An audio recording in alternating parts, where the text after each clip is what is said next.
Hello, ladies and gentlemen. It's good to be back again this afternoon, the second time around. This dance that I watch or I try to play whenever we're starting, it's just to excite all of us. I those days that we used to dance, we could have done a lot of damage with this dance. That's why sometimes when I watch it, I feel amused that the young man couldn't, instead of taking up the challenges, they are going to hold the waist. Who tells you that waist won't hold? Show us your dance step. The lady has done very well in this dance, and I feel disappointed that the young man allowed himself to be beaten to the dance. If it was those days, we will show them that the cannot be led. You understand what I'm saying? Okay, you wouldn't even believe that. The Sharo dance. I used to dance the Sharo dance very well. The Angas dance, the Jarawa dance from Plateau State, the Thief dance, the the Bata dance, from the fisherman dance, all the normal dance steps in Nigeria that's quite popular. So we used to choreograph those things those days, and we are among the group that made it very popular. Today, so when I see some of the dance steps being and some of the choreography that we introduce into the system, and people are doing it, they don't even know who started it. It makes me, it just amuses me. That's how the world is, you may be a major player today, but by tomorrow you probably not be found in the scene. That does not mean that you have not contributed a quarter. Even though, like the Igbos will say, a person who does not know a man calls him that man. So now people can refer to us as that man. But we used to be there. Kudos to them. All right. So today we're going to be looking at very serious topics, and the topic we're going to be looking at, majorly my work have been cut out for me, and I'm going to be looking at what was discussed earlier from Nnaemeka Obiaraeri, who was here with us. He spoke eloquently and honestly. If we had Nigerian men, citizens, speaking this way to the system, I'm sure that we will not be where we are. Although you can also argue that we've had men who spoke the truth and they were never able to implement what they have spoken about because that truth was not allowed to land. They were rather scuffled. They were rather harassed. They are rather imprisoned. And when the journalists decide to talk about it, later bombs are sent to them.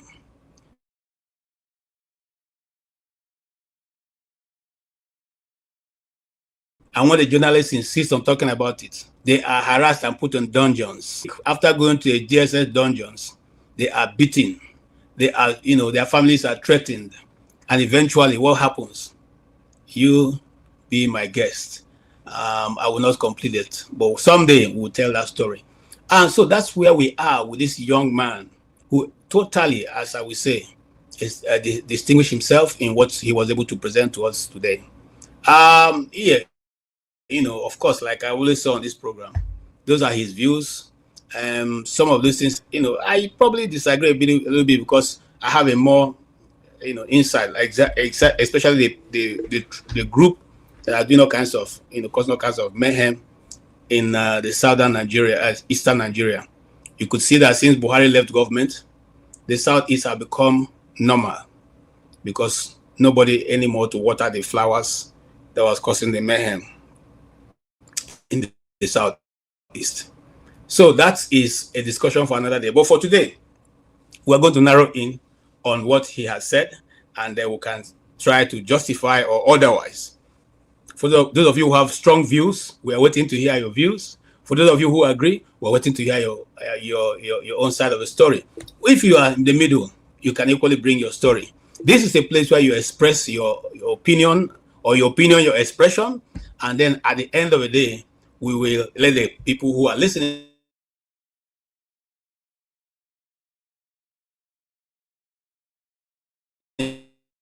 to us be the judge of whatever you are presented or otherwise. My name is Internet. I'm sorry to say that it's not a bit, it is a bit not stable today, so bear with me. I'm trying to get a new internet system that will not be going off and on, especially when I'm making a very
Oga Tony, maybe you will take over. You did. Recolonization, how you did? One name Tony, good evening. Good evening, my brother. How you doing? Well, Wow, this kind wahala. yeah, I mean, not be America in there. Is it America or UK? I don't know. I'm in This thing KJ. happen. I'm in KJ. Yes, I think it's in the US. Yeah. I think your sometimes the Wi-Fi over there is weak. I don't know what's happening. These things happen. Sometimes the elements, are very, very funny. How you doing? One name okay, thank God. Your side, Uncle. Anyị ekene Chukwu, my brother. Anyị ekene Chukwu. Yeah. We and our president here, we dey put leg for one trouser. your your president though, he's trying to upset the Europeans. So Not only Europeans, the whole world generally, just on him Europeans, everything. If it's on, nobody is telling him, exactly. no You go know, forward, no go back. he's my a good friend, but where I was this afternoon, I had some round table with my German friends, and they really bombarded me with they were so angry with me. I surrendered. I said, okay, This Greenland something is for me. I don't know. I don't. It's not acceptable at all. You should take it easy. It's not only with Europe, even within us here, we fight them, So I don't understand. I think suddenly the world has just become a unipolar world where just one person go they Yeah. dictate what happens in the world, and every other person is looking. I They mean, just talk. just talk, and that's why sometimes, like yesterday, I don't know whether you were on this platform yesterday, when people always come and blame, put our problem on foreigners. Oh, KJ is back. Oh, KJ is back. KJ, what happened to you? KJ, you you are too critical of Wike and this thing, so they won't show you pepper. KJ, they want to paper. They don't attack you, not attack, not spiritual attack. It's not even stable. Look at this. It's already hanging too. Yeah. Oh, it's still. I thought he came on. It came on, but it's hanging. It's frozen again. Okay. Yeah. Now, wow. KJ, what thing happened to you? I think in America, you guys live in a very big house, so sometimes the router is far away from you guys. Yeah. When I visit America, you see the router very far away from my room, So I find it difficult to connect until I come out and go very close to the router. Yes, that's the problem. It happens to me too. But meanwhile, while we're waiting for KJ, you listen to the guests. Yes, in the first session. What are your impressions? Yeah, this young man, honestly, I've been following him for a very long time, even when he was frequently coming up on channel television, Arise Television. All of a sudden, they stopped inviting him. In fact, that was I wanted to ask him the question, but it's escaped my memory.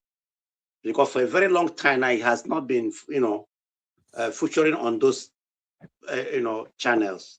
I wanted to ask him what happened, because he's a critic, and Nigerians, they don't want such people to appear on their television. Sometimes they get even fined, just like Catch on Onujuna.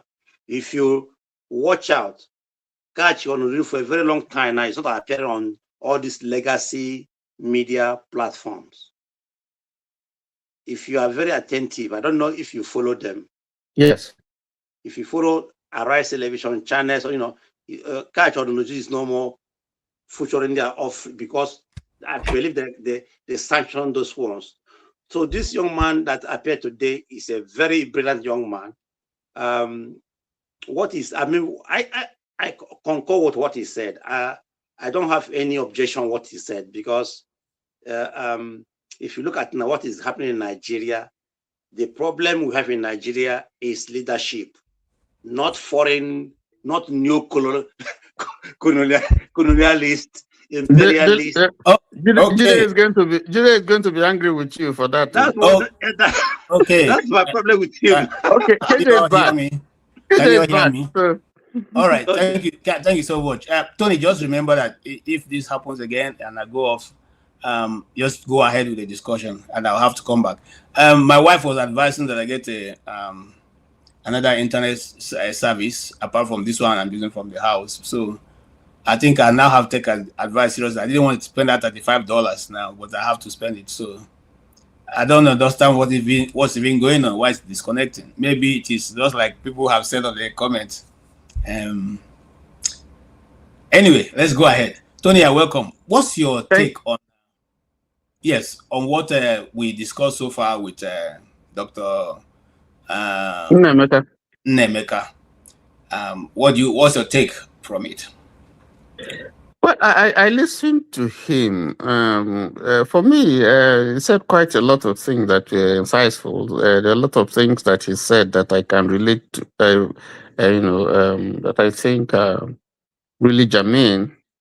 But there were a few other things that were controversial. So it depends on what position and what side you belong to. Um, with specific reference to Nigeria and in trying to explain some of the reasons why we are where we are today, I think I agree with him that if you look at the way we started in the 60s, all the projections, all the indices show that Nigeria was more progressive than it is now. If you look at it, we have retrogressed. Um, we have not been strategic in planning. We have not been visionary. Perhaps it's a leadership problem, but I think there's also the followership problem, where we have the followership have not been they've been more like docile, not the way we see in some other countries where people come out and take their destiny in their hands and even stay there even when they are being killed, and they remain there and until something else happens. I think I miss that guy, yo. Yeah. yeah, I know you would have asked him a lot of questions, but it's okay. But I think generally, if you ask me to rate him, I think he spoke well. I think there's a lot to learn, and that if Nigeria needs to move forward, this way we're going is not it at all. We really need to rejig. We really need to. Yeah, and one thing that I like that he said is that we do have the intellect. We have men and women who can able to chart a way forward for Nigeria. But the problem is maybe the system doesn't allow them. Um, and from the things that he said, he seemed to suggest that yes, there is the will by some people to do great things for Nigeria, but the system itself sort of emasculates the people and does not give them the latitude enough to be able to intervene in a way that will move the country forward. So let me just stop there. And Oh, that's what I thank think. you, Tony, for your initial comment. Yes, Mazi Okpara, on this channel, I've said earlier that government in Nigeria know what to do. If I was in government in Nigeria, I would have turned the whole of this, the middle belt into an agricultural, and he has even come to prove the fact that this thing is practicable. He's doing it live and direct, even till today. Do you think it's something that people in diaspora should encourage? People like you who have big pockets, can you agree to partner with him to start such a thing for your community, employing young men that are there? Yeah, thank you, KJ, and thank you, my fellow bro, Breeden. In the Bible, we're called Breeden. Dr. Nnaemeka has been an inspiration. Honestly, I've been following this young man for a very long time on channels, all the whole Nigerian televisions, X, everywhere. His podcast, he's a very fantastic young man. His ideas are wonderful, but unfortunately, he lives in a country that does not encourage potentials, that does not encourage people who are knowledgeable, who know what they want and how they're going to, execute what they have. That's the problem you have in Nigeria. Let me tell you briefly. A few years ago, about 2014, myself and my brother, my cousin who lives in the UK, we borrowed money, very huge money, and we did a little company, factory in the village, not now, where or something. No, we said, okay, let us do it for the villagers. We created, borrowed money with little one we had. In fact, it was a bakery, but my mechanized bakery. We didn't want to do it in the township. We said, let us, so that at least we can give at least 20 people job. That was when Jonathan was in the, then. We built this bakery, mechanized it. There was a factory, a bakery that went bankruptcy in England. We bought all the whole equipment, used, ship it to Nigeria, to my village, build this thing, install everything. We, even the generator was a 250 kV generator. Imagine that. We started this thing was running very well. Then the floor was about 10,000 naira a bag. And then we had some contract with a company in Calabar that supplies us. The more quantity we buy or we bought, the less we pay for a bag. Sugar was very, very cheap. The diesel, we buy 350 naira a liter of diesel to generate this, to power this bakery. What happened after General Buhari took office? The thing started crumbling. We started laying off some. We started with 20 workers. We laid off 10. As we speak, in a nutshell, the company, the bakery is down. We closed it. 10 people in the village unemployed. As we speak, all the home machineries are there because we couldn't cope again. Look, how much is a bag of flour now? How much is a bag of sugar and other condiments? So what kills businesses in Nigeria is this inconsistency, this policy, this try and error. This they have no idea how to run a country. That's what kills people. And I believe that some of us who are here, we have experienced such problems in Nigeria, one or two. So honestly, for me now, to invest in Nigeria is difficult for me. I have tried my best, and I failed woefully. So I don't think, for me, I think I have my own reservation, putting money in Nigeria. I don't, for me, I can't try it anymore. Even the age is not even on my side anyway. So Nnaemeka is a good person. He knows what he's talking about, and he's on the ground anyway.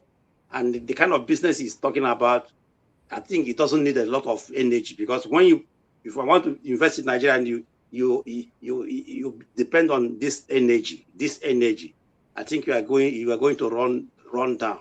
But he's a good guy. I believe what he said. Mostly when he blamed the leadership in Nigeria, not foreigners. That's where I said thank you. Because some people who come here, they will blame America, they will blame England, they will blame our 65 years we are independence, and yet we cannot afford even ordinary electricity.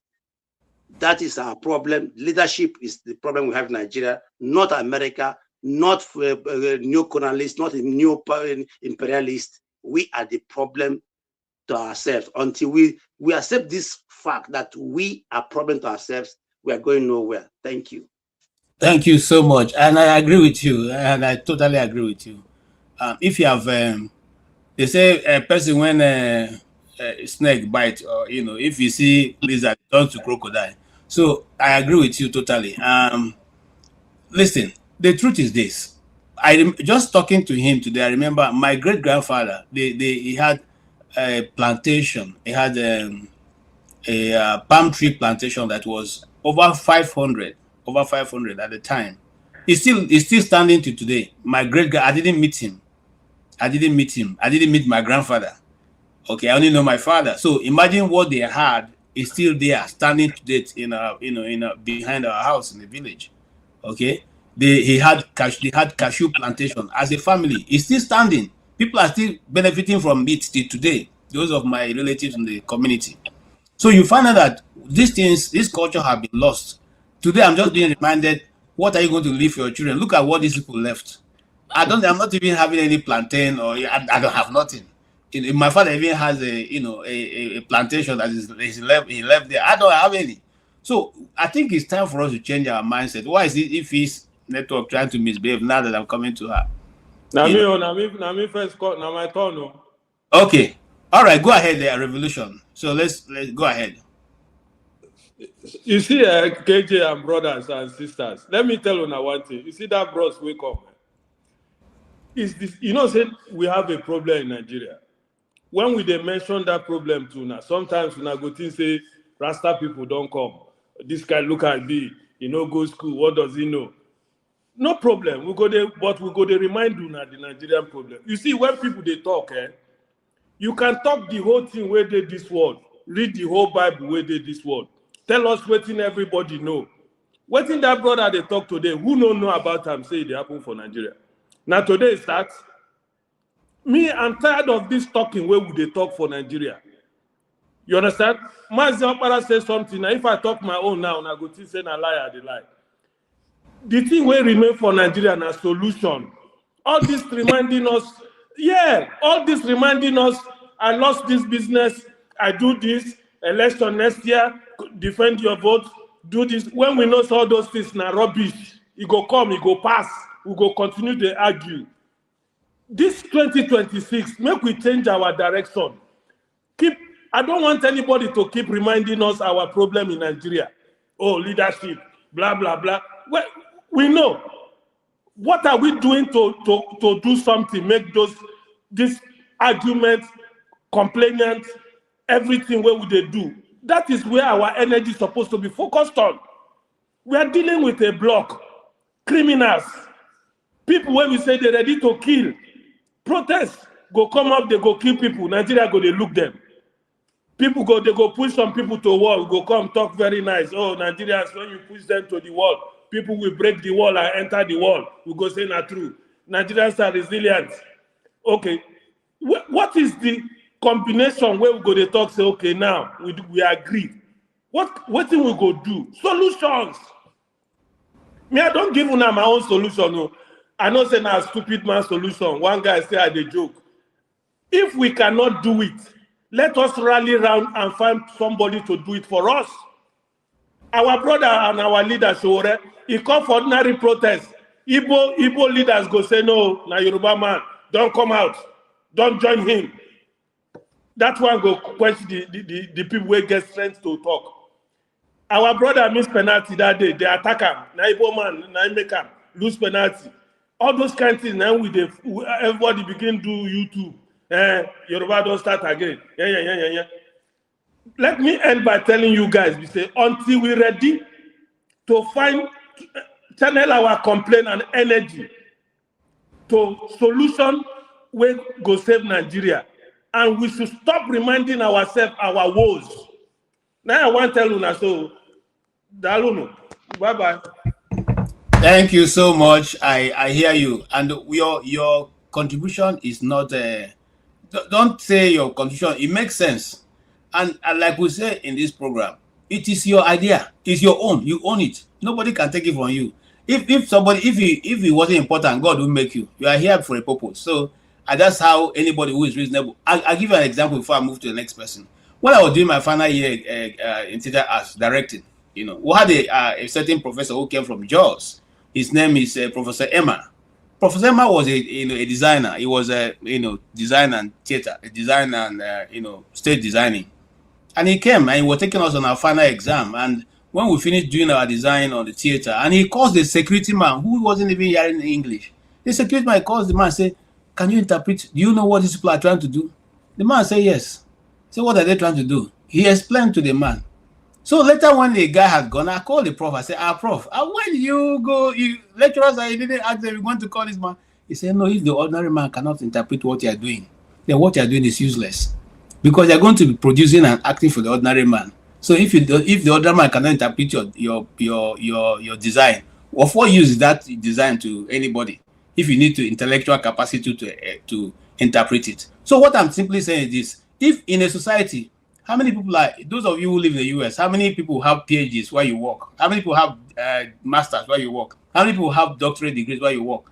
Sometimes you don't even have people. Those who even run where I work, the guy didn't even go to university. Talk more of having a degree or second or 2 degrees. So this is this bend that have kept our country where we are, and until we move forward using the ordinary man and everybody's contribution, we're not going anywhere. That's the truth. Anyway, let's move to Ife, because Ife is here early. We'll have to let her speak. If you remember that last time you said you will speak, oh, don't begin to shake head now.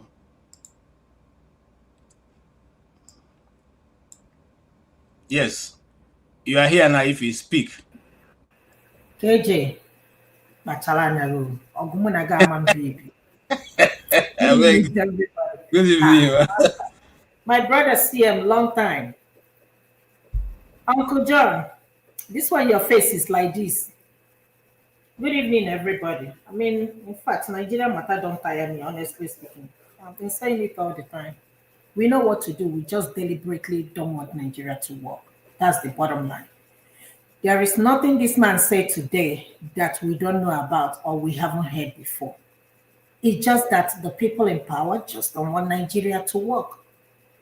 So we don't need, we pray and call God. I hate, bring God into our Nigerian politics over and over again. But that's not the solution. We can call him from January to December. That's not the solution to what is going on. The problem is, again, it's human-made. When you have a president who will leave the country and come back in 21 days just because he doesn't want to hand power to his vice president, and he will stay a little bit, and the next thing, maybe by next week, he's going to jet off. Which other president does that? Even the Ugandan president doesn't even travel like the way our president travels. And we are not holding anybody accountable. We have governors, we have, local government chairmen and chairwomen, but they are not, typically they are not in existence. They are just there and nobody's holding them accountable. So, the problem of Nigeria is not spiritual, it's just physical. So until we begin to deal with it physical, we are not going nowhere. So we can come here and talk as much as we want to talk. You know that 1 + 1 is 2. 1 + 1 can never be 3. No matter how much you want to drag it from this generation to another generation, it will remain 2. In order to fix Nigeria, we know what to do. Like he said something, Dr. Nnaemeka said, by now the opposition should not be talking about the election, which makes sense. I didn't even, think about that, like that. But when he said it, it makes sense. Because what do you expect to happen in 2027? You expect a different outcome? Tinubu wasn't the president, and I won't say Tinubu rigged the election. Buhari rigged the election for him, and now he has the power. And you think he's gonna let you people, Obi and co? It's not gonna happen, Of course, like a brother said, all he needs is INEC and judiciary and case closed. And again, Mahmoud or whoever that is there now will tell us to go to court, and you're gonna have the same outcome. So if you don't do something differently, I don't think there is any reason for us to be having an election. And finally, I know a lot of people hate to, but I will keep saying it. If for people who believe in regionalization, if we can do that, let everybody go their own way. Let's stop lying to ourselves that, we are one Nigeria, because we are not. A lot of people are benefiting more than the other. We say that we are copying democracy from the United States. Is this how they operate? Is this how they operate? At least I can reach out to my, county people for one thing or the other. But can you do that in Nigeria? That is not how to run democracy. So let us stop lying to ourselves. If we truly want this country to work, we know what to do. The president and the whole of other people. President left the country. Vice president left the country. Who was running the country? Nobody. Ababio is sick. Of course, we definitely know that. So who was running the country? Nobody. It's just like a family where mama is not there, papa is not there. Who's running the house? And we all kept quiet and moved on as if nothing is going on or nothing happened. But we are busy hailing each other on social media. Like you said, money and water. That is all we want to know. The youth, they don't want to do anything anymore. Everybody wants to make quick money. Everybody want to be a content creator. Nobody wants to do more boy business and other stuff. Just anything to make money, quick, go to ritual, Baba Lawo or whoever, to get money. That is what the youths are, interested in living the country. Like I was talking to somebody and he was like, I'm making, somebody asked me to pay something in order to help me process the visa to Canada. I said, you are stupid. You don't need somebody to process anything. If you want, go to their website, look at the requirements, and present. You will be the one to go to the interview. There is nothing like prepare you for interview, because you can prepare somebody for anything you want. You go there, meet a different person. So we have always wanted easy cut, but we don't want to put in the work. How are we going to move our country forward? And I agree with him, Nigeria is irredeemable.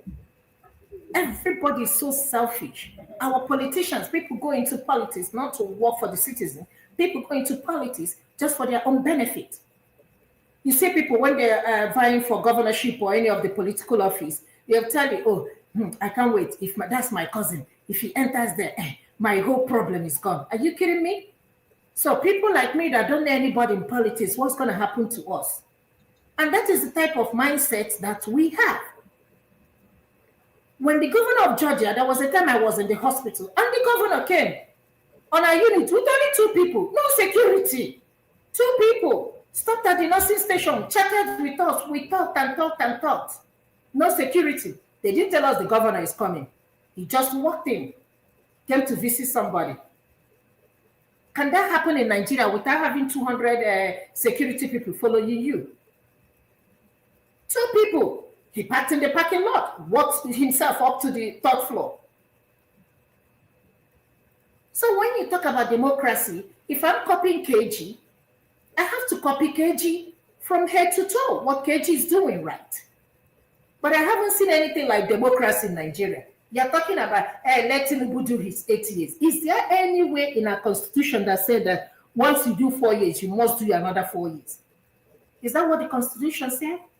It is south, it's north, it's south, north, east, and west. See, this is one thing I've always said.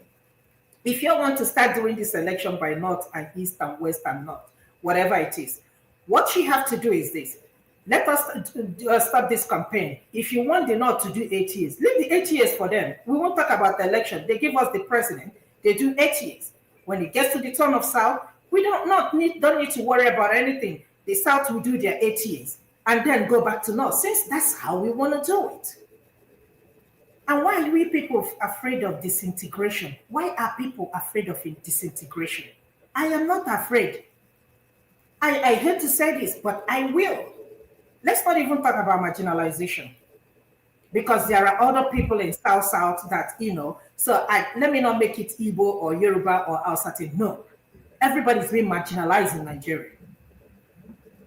So the little things that we can get, we can't even get it.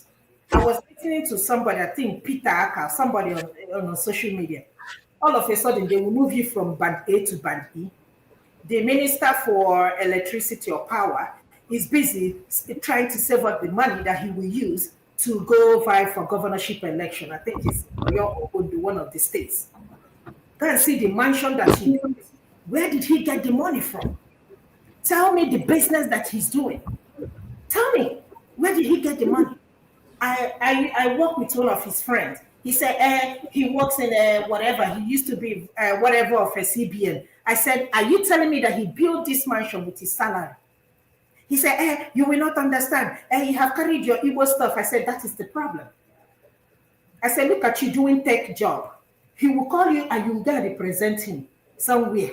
They will give you money. So let us stop lying to ourselves.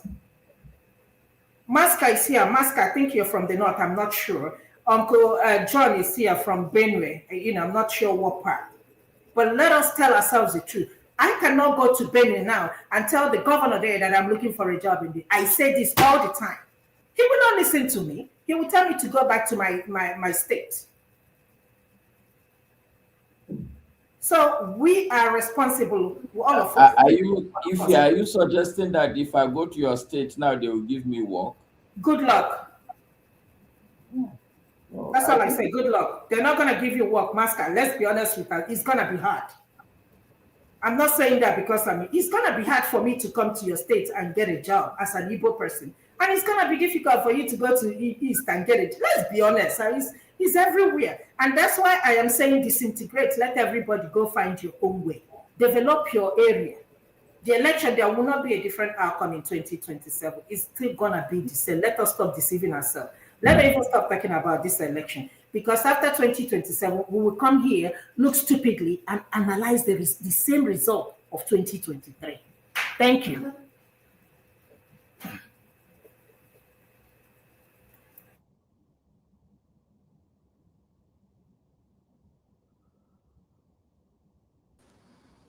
Okay, unmute yourself. We can't hear you. It's like, yeah, somebody has off your mic. Okay, thank you. Thank you so much, Ify. Thank you. You drove the point home, and I think everybody, well understood what you're saying. And I want to just remind our panelists and viewers that there used to be a country called Senegambia. They are now separated, and so we have Senegal and we have Gambia. They used to be together. In fact, this was not donkey years ago. I was in secondary school when they separated, which is like in the 80s. So what are we saying here? So it's not strange to also reoccur in West Africa again, if it will help us all move forward in one direction. If you also say that the current situation we're facing, they're not new. We all know. Who doesn't know that Benue can produce everything in this world? Who doesn't know? How many federal government projects are there? Who doesn't know that in Jos you can produce every kind of fruit, any kind of fruits, wherever it is, be it apple, whatever, can grow in Jos, can grow in the Mambila Plateau, can grow in all those places. Who doesn't know? They know. They don't want to do it. Is it Libya? Wasn't Libya desert claimed by Mama Gaddafi, turned into a river? Okay. Is it that we lack what to do? Are these people who did it from the moon? We know what to do. The truth is that we are all playing each other. We don't want to tell ourselves the truth. And then when it comes to negotiating with other people, European countries, those tricks we use in deceiving each other, we don't carry it to the table and go and deceive them and get a good deal.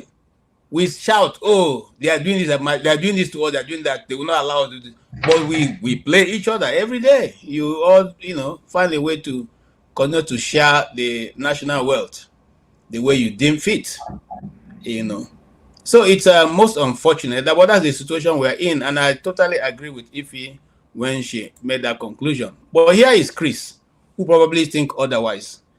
Chris, yes, you heard what Dr.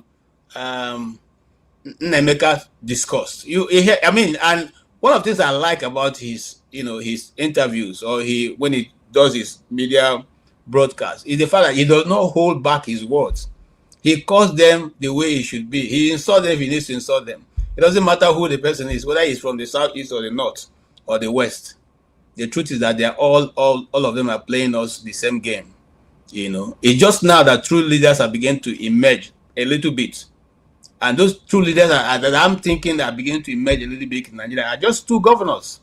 One from the southeast and the other one from I can't put it together now. But there's another governor that's also doing well for his people. Apart from that, that's all. The rest are just, it's even now that I'm surprised at what he said concerning the governor of Imo State, because before now, we are seeing the masquerade, but now since he said the guy has got woken up from his slumber, let us accept him. What are you saying? Hello, everyone. Hi, KG. Can you hear me? Very clear and loud too. Okay. Well, I didn't follow him from the beginning, actually, but I got interested. I came in when he talked about the tax. So that brought me in. But from the answers he was giving, I became conflicted. First, he's saying the right things a little bit, but he seems to think that leadership is the problem. Let's go back to history.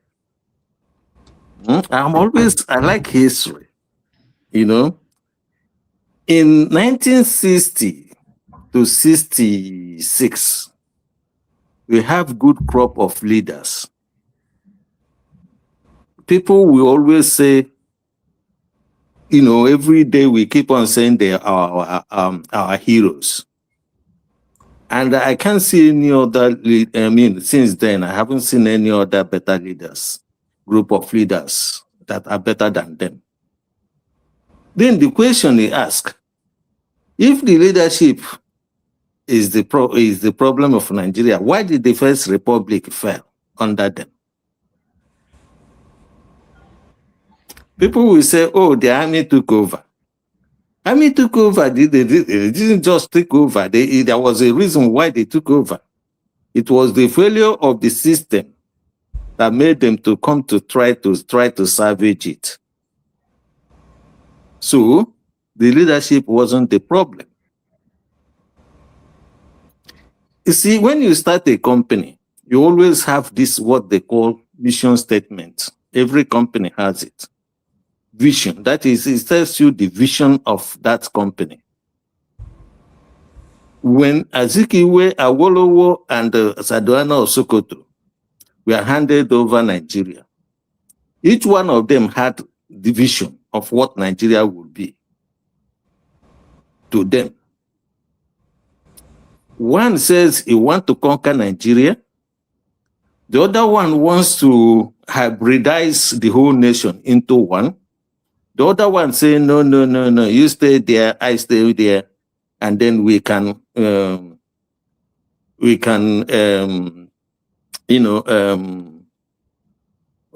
the word now? Instead of hybridization, there'll be some kind of cross-pollination. So where they were at it, one of them decided that he will enforce his vision on Nigeria. So he went into Southwest. That caused the problem. And then, in fact, not only in Southwest, actually, he decided to kill the Middle Belt. So he was sending military to suppress the Middle Belt. Because they were saying they were trying to resist certain things. They were trying to, establish themselves. But he decided to bring them under his control, and then also move into Western region, or what I will call Yoruba land. That caused the problem, and that's how the First Republic fell. So it is the problem of system. It is the problem of incompatibility. So when people come here and say bad leaders, when you design any system that you will expect good people to run it, then that system is not good at all. If you design a car that you need a very good driver to drive, that car is not good. That system is not good. So I became conflicted when he kept on saying all these things about the need for Southeast to develop, which I agree with him, and the way he is going about it. And then he said that Nigeria is unredeemable. But on the other hand, he is trying to condemn those who are saying, okay, well, let's find another solution or another alternative to Nigeria. You see? So that's where I became conflicted. He is against those who are trying to find alternative to Nigeria, when he knew that Nigeria is irredeemable. So what is this? What I mean, you know, he says that, okay, let's invest.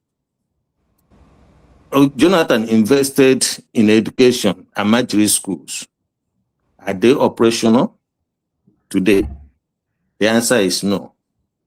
So it boils down to what the people want. There is what we call, you know, DNA in a human being determines your character. So is culture determine the character of a society. Whether we like it or not, we will come back to if we actually reincarnate, if we are going to reincarnate back into Nigeria, if Nigeria stays till 200 years, it will be like this. The only reason why it hasn't fallen down completely is because of the hydrocarbon in Igbo land and the surroundings. So that is the reason why you have Nigeria. So you have international interest in that hydrocarbon. You have the internal interest in that hydrocarbon. Okay. So when people come here to find, okay, the last speaker before me, or no, not Ifi, the other guy, the revolution, he said, all of us will come together and chase these people away. In a way, I agree to a certain extent, but not coming together. Okay? Because there's no way we can come together if we don't understand our problems. Okay. Okay?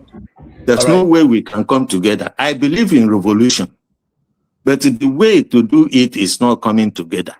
Okay. Thank you. The way to do it is this. Let me just land this point. Okay? The way to do it, if it is going to happen, is understanding the differences between us. 2, then we go back to each region, like Yoruba people will go back to Yoruba land and start their revolution. The Igbos will go back to the Igbo land and start the revolution. The Hausa or the Fulanis or the TVs will go back to their own land and start the revolution. Now, the point I'm trying to make here is simple. If all of us come today, and we know nobody should go to Abuja, actually. I don't think that even going to Abuja, because each time they say, let's march to Abuja, if anybody is marching to Abuja, it's not going to work. So go back to your home village, to your village, to your states, to your locality, to your ethnic nationality, to your nations. Okay, can I ask a question before I move forward? Okay. Since you are talking about history, the reason why the coup failed in the first place was because this idea was what was used, but individuals who went to those regions didn't carry out their own function. How are you sure that when you come together to again plan to go back to your regions and go and do the revolution, that it will not bring the same result as the one that was in 1966? Yes, I said, I asked the country. I said failed. I didn't ask about the coup.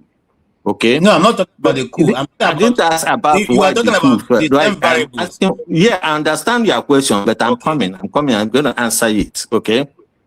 Now, the reason why I said each nationality must go to their own nations to try this revolution is one, because they must have a constitution.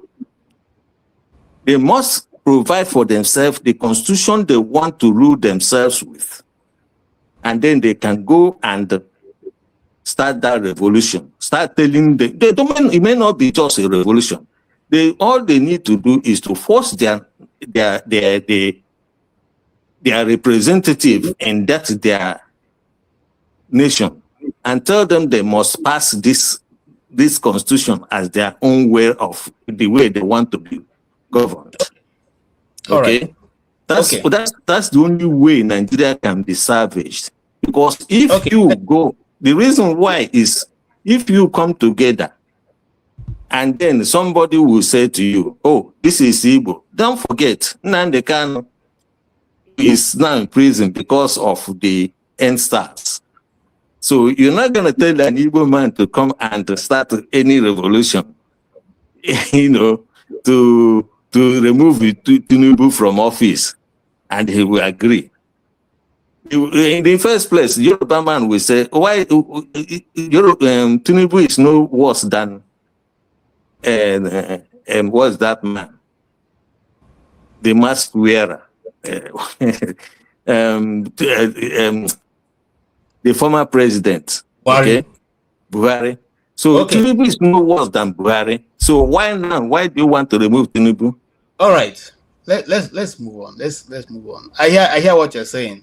I'm just too afraid that Nigeria is too divided right now for any kind of concession to be built on the central level, with people accepting to do certain things in their region and it to be accepted. Of course, that Nnamdi Kanu never took part in the the NSAS, but because he even lent a voice, the people who took part are not in prison. He is in prison. So I'll be careful to say if things should be done across board, or even at the regional level, because once he fails, it becomes that that particular ethnic group where he fails from will be the ones that will be held accountable, because they will say it is them who have planned another one. Even the one that we now know that was not. Let me tell you why it will not fail. Being said is not an Igbo by the Let me tell you why this one will not fail. The reason why it will not fail is simple.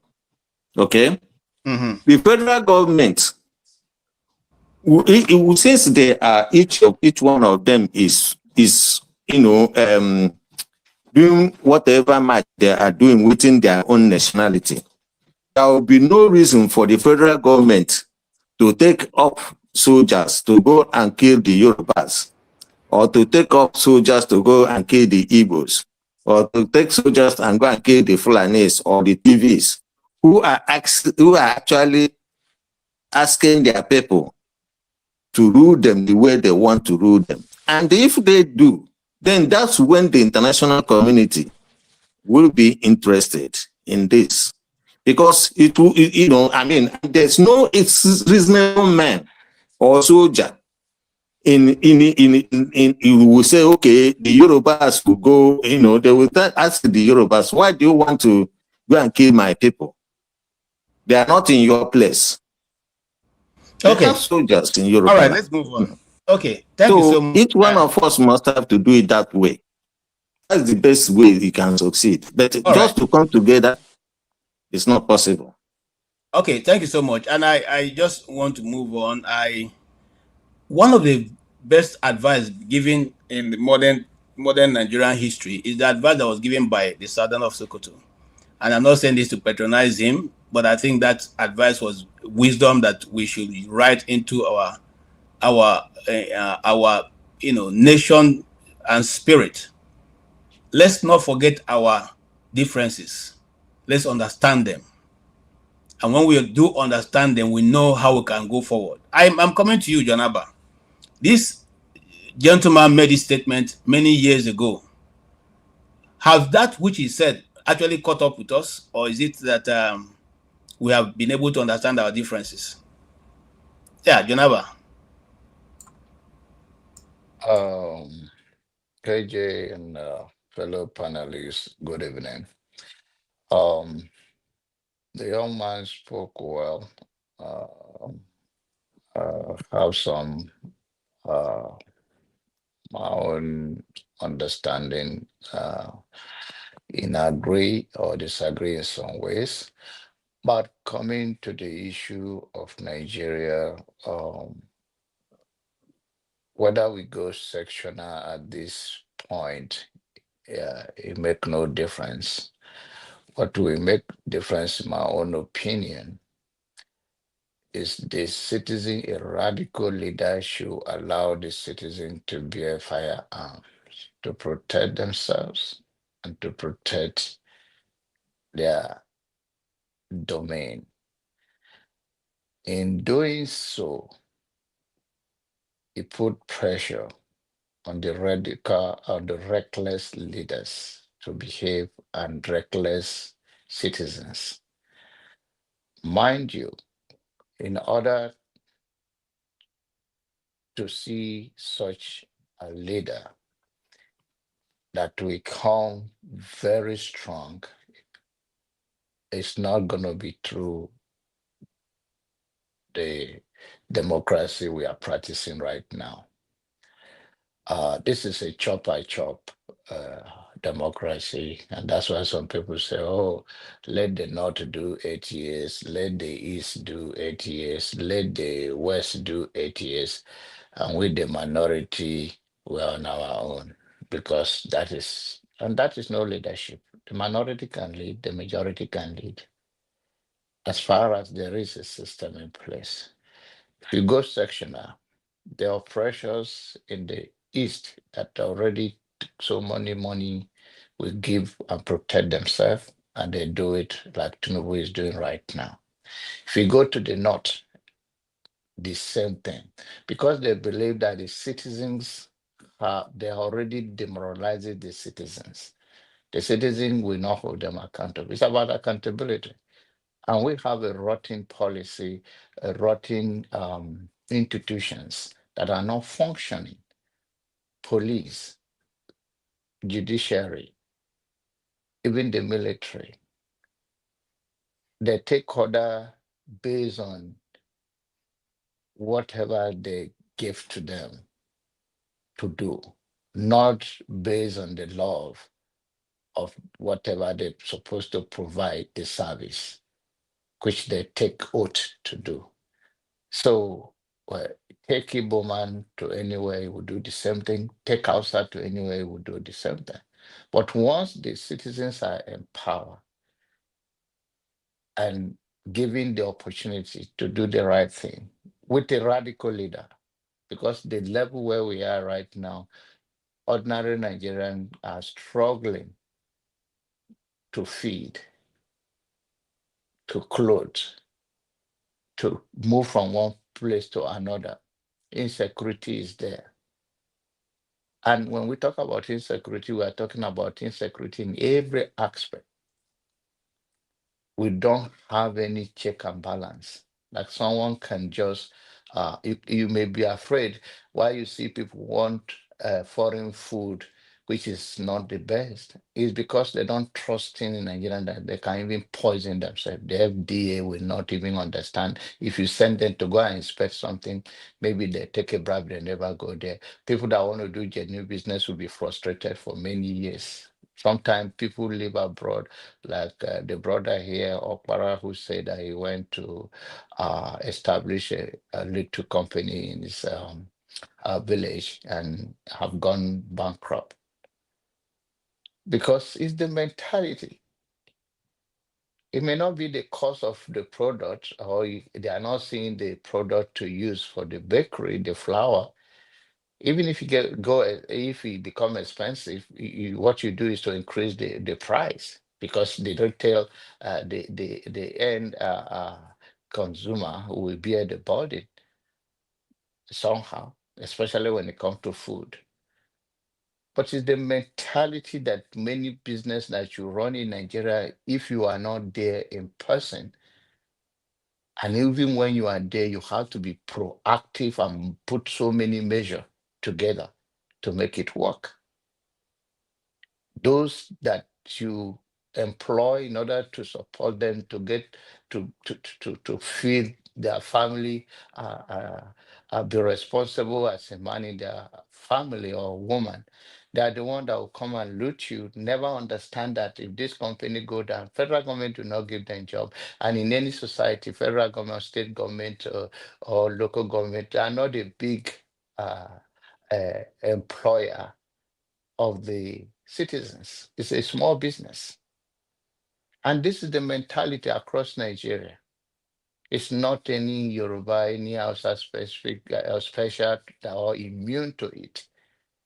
It's the mentality, the low morale and lack of true leadership that to bring to the society. So okay, there will be when you talk about firearms, of course, mind you, if you have a gun with you, the next neighbor will be careful, very careful, and you will be careful too. Of course, Nigeria, we are born with anger. You see us come here, we express ourselves. Just imagine if you are one studio, there will be a exchange of blow. I even know somebody I will blow right now here. so, so, so, so, so it's not, we are not, we are incompetent in so many ways. They say there is no job. Go to your family, immediate family now in Nigeria. They are not competent. Not many Nigerians are competent, even know ethic, how to work. Even you give them job. Some of them, those people that want to join fire service, want to join the civil defense, is because they can take the uniform and never go there and still collect the money. So who is working?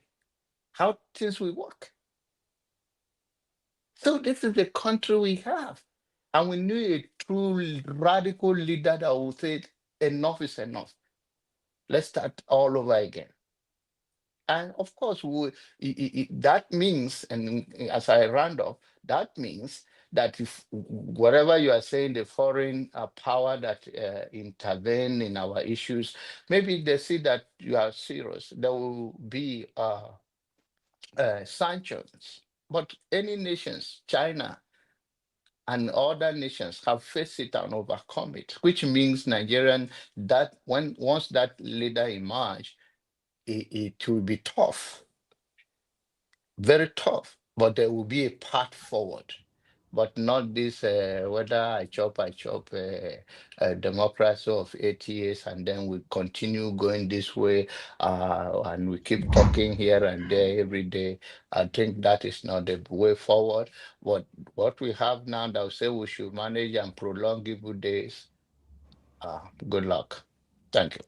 Thank you so much. KJ, please let me tell my brother John Abba, you are right, but what made us to collapse or to stop the production was not because people were not competent. What made us was the cost of production. Okay. Diesel went, high. Everything went high, and we couldn't compete because the bakery is a very competitive. Those ones who were there already, they had already made their market. But we as a starter, it was difficult for us to, from 10,000 to 40,000 to 45 to 75,000. It was horrible. Even if you look at the bakeries, business in Nigeria, most of them collapsed.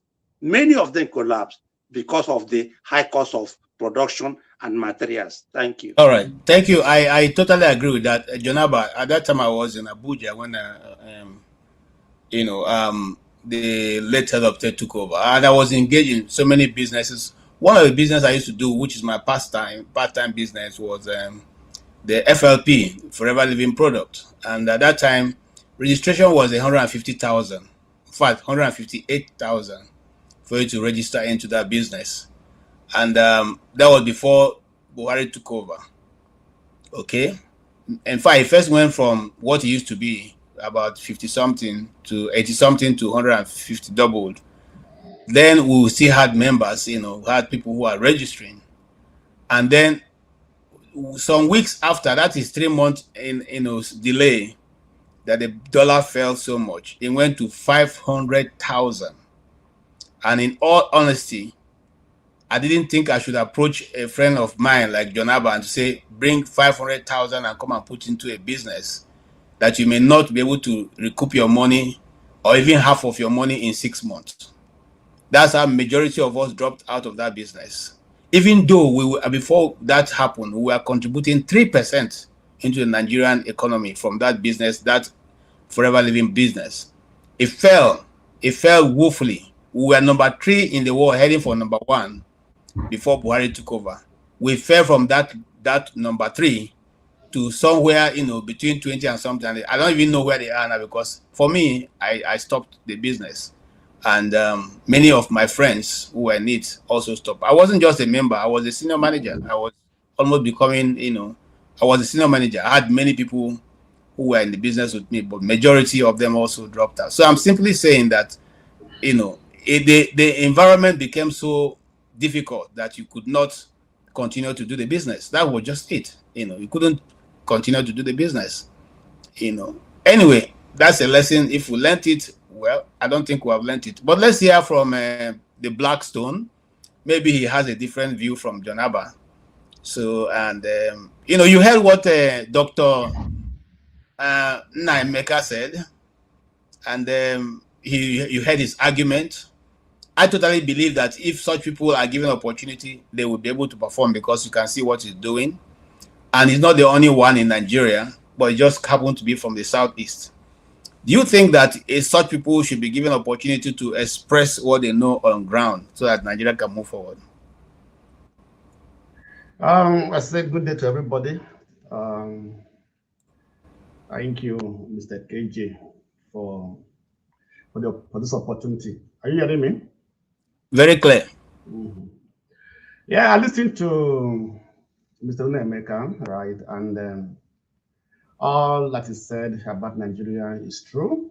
And also, it been trying to encourage people actually to invest or do something in Nigeria is not a bad thing, right? In the farming industry, because it is there already, right? And then so yeah, this actually, if you are going into Nigeria to do any business, you have to be very, very careful, right?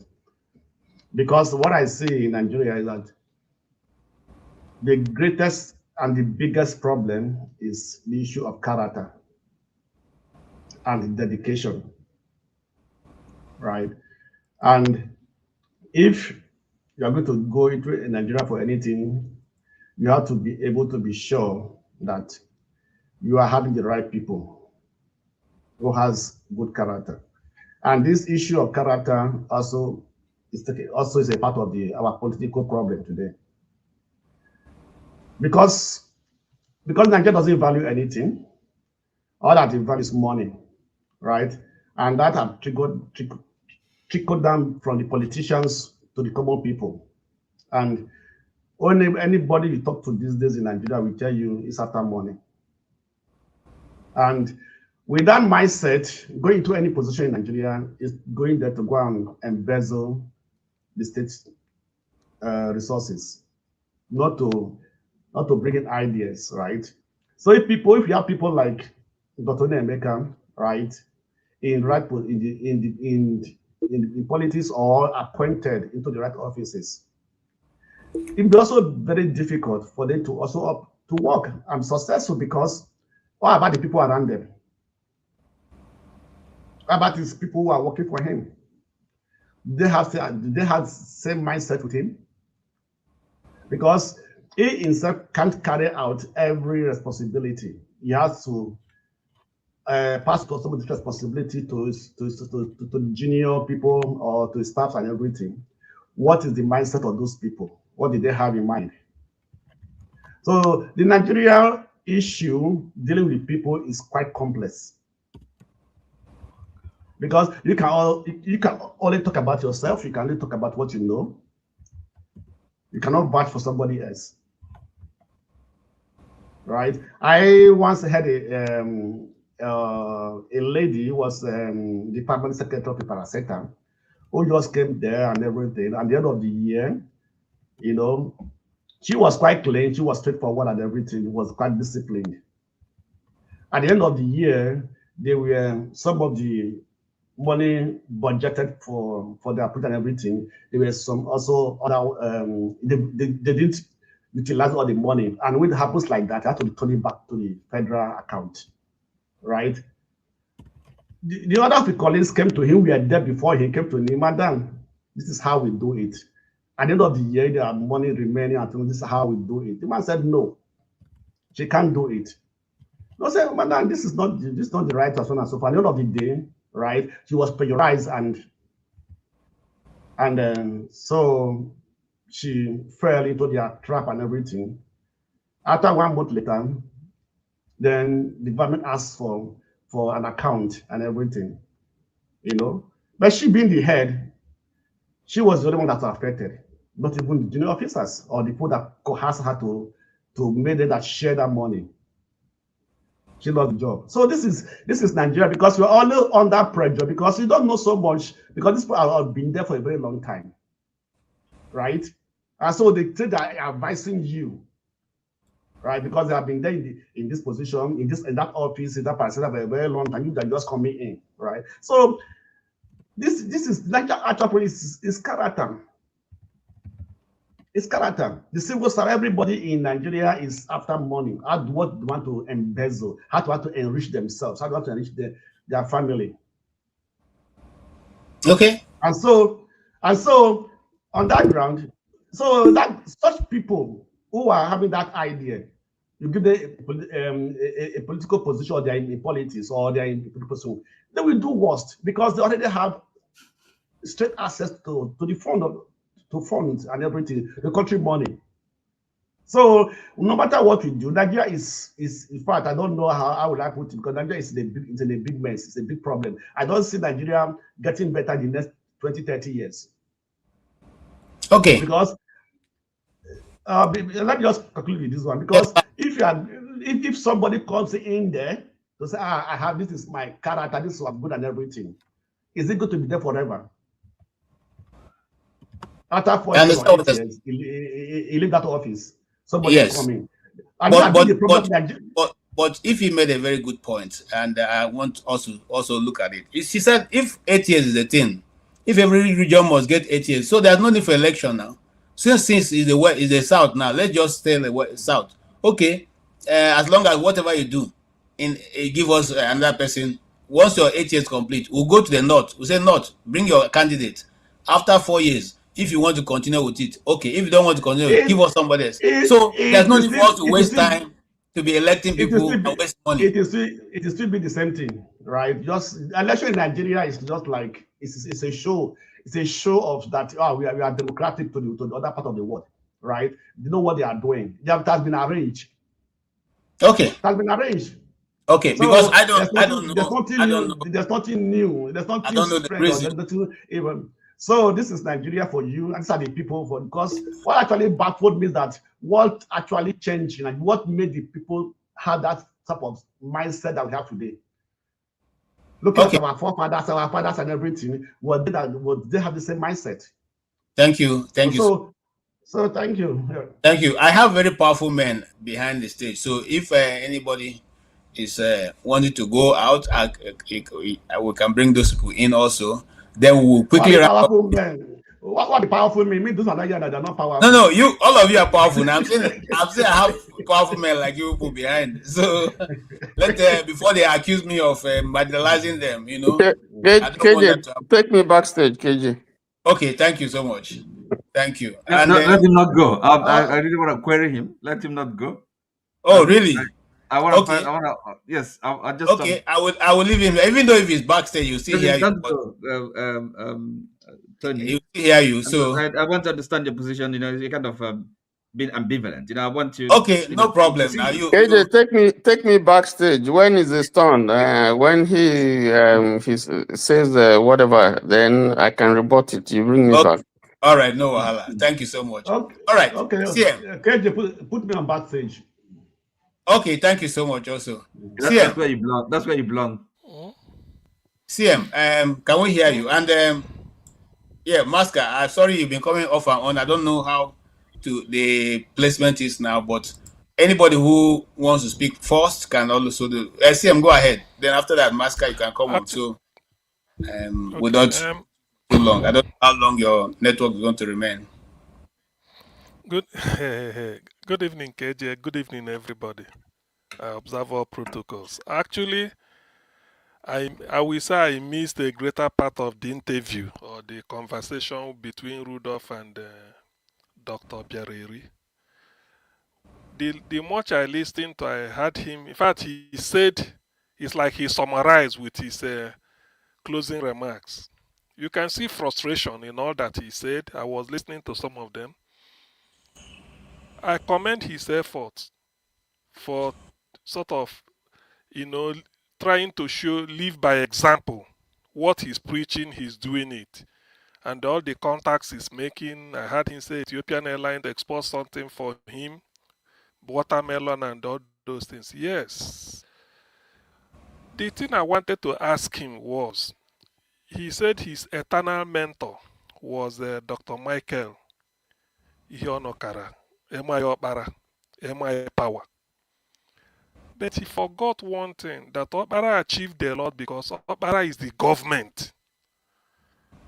Whether it is security, whether it's red tape, whether it's everything, is involved.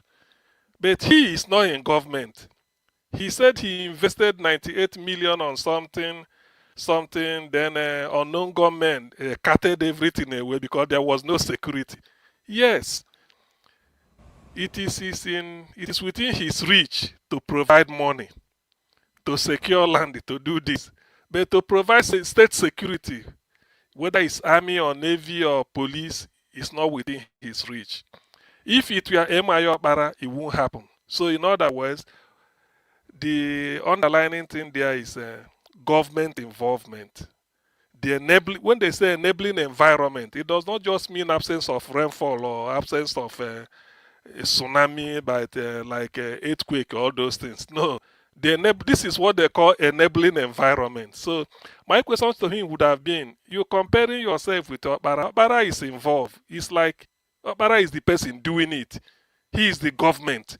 So he knows all these things. Nobody will bring red tape and then delay him. He wants to import something, he comes in, he wants to do this, he wants to export. But, well, from a private sector point of view, I give him a pass mark, he's trying. But that is not even I've seen people do it. As an Igbo, I know he can do more. He summarized, he said something, that the opposition in Nigeria, what they should do, because that comes from a long years of experience of our, what do they call it? Try your luck. If you take this one, you go chop my money. If you don't take this one, if you take them, I go chop you. Now we they do. I don't want to say it in Igbo because some people may not understand it, but it's quite interesting. The person will play card, they say, this is the card you will take so that you will eat my money. Don't ever take this one. If you take that one he pointed, your money don't go. He will not blame you, say, Shebi, I told you. You say, but it's the more you look, the less you see. You see, he said the right thing. That ordinarily, it could have been a case of, we at this point, we halt.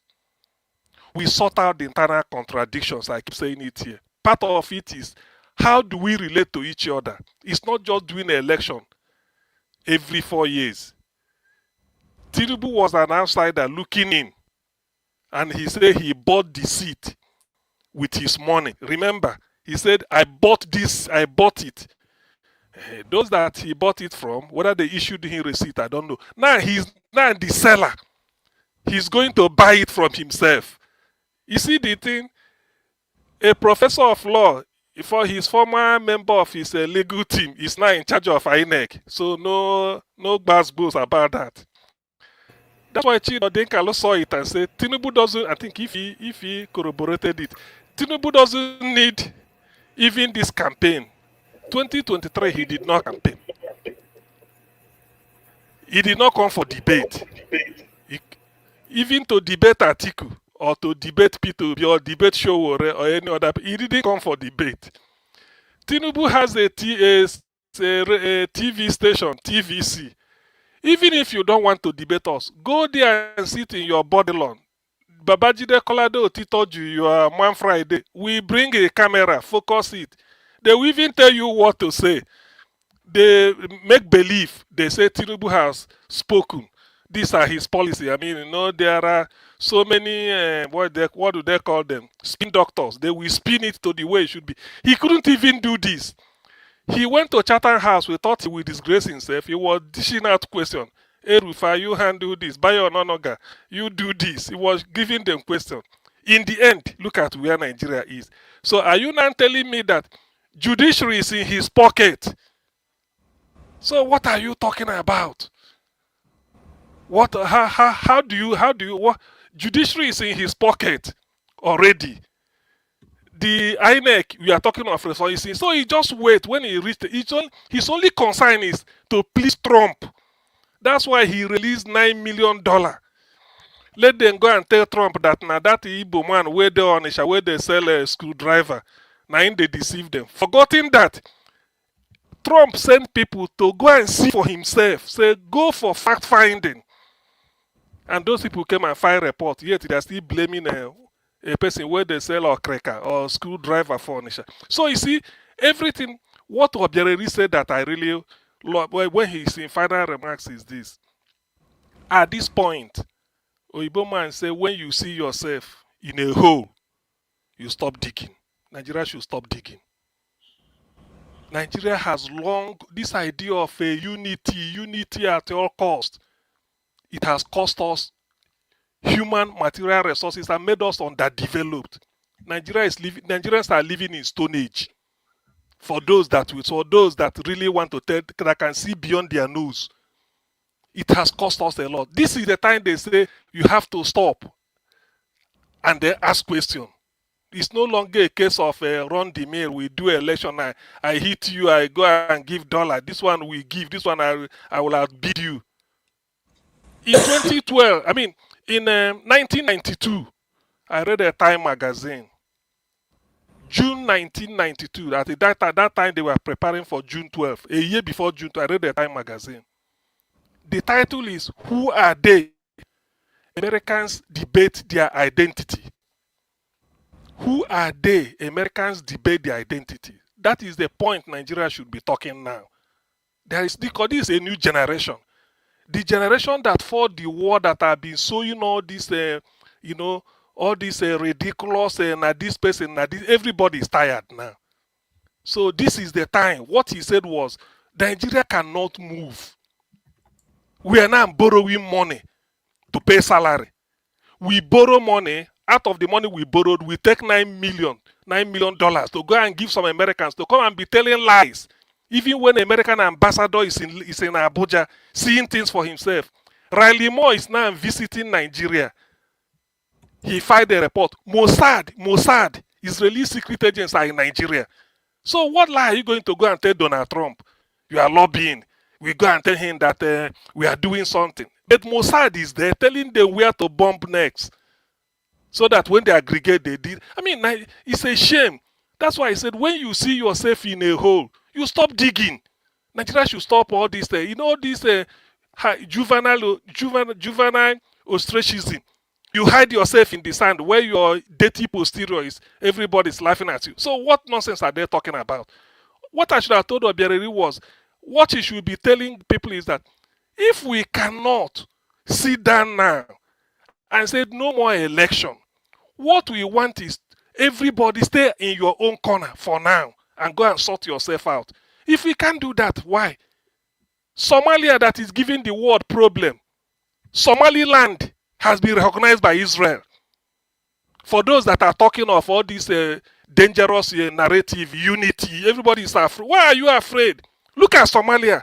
Since the exit of Mohammed Siad Barre in 1989, Somalia has been a war-torn country.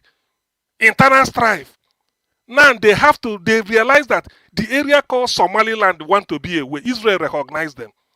They are now, so the other one is called Puntland.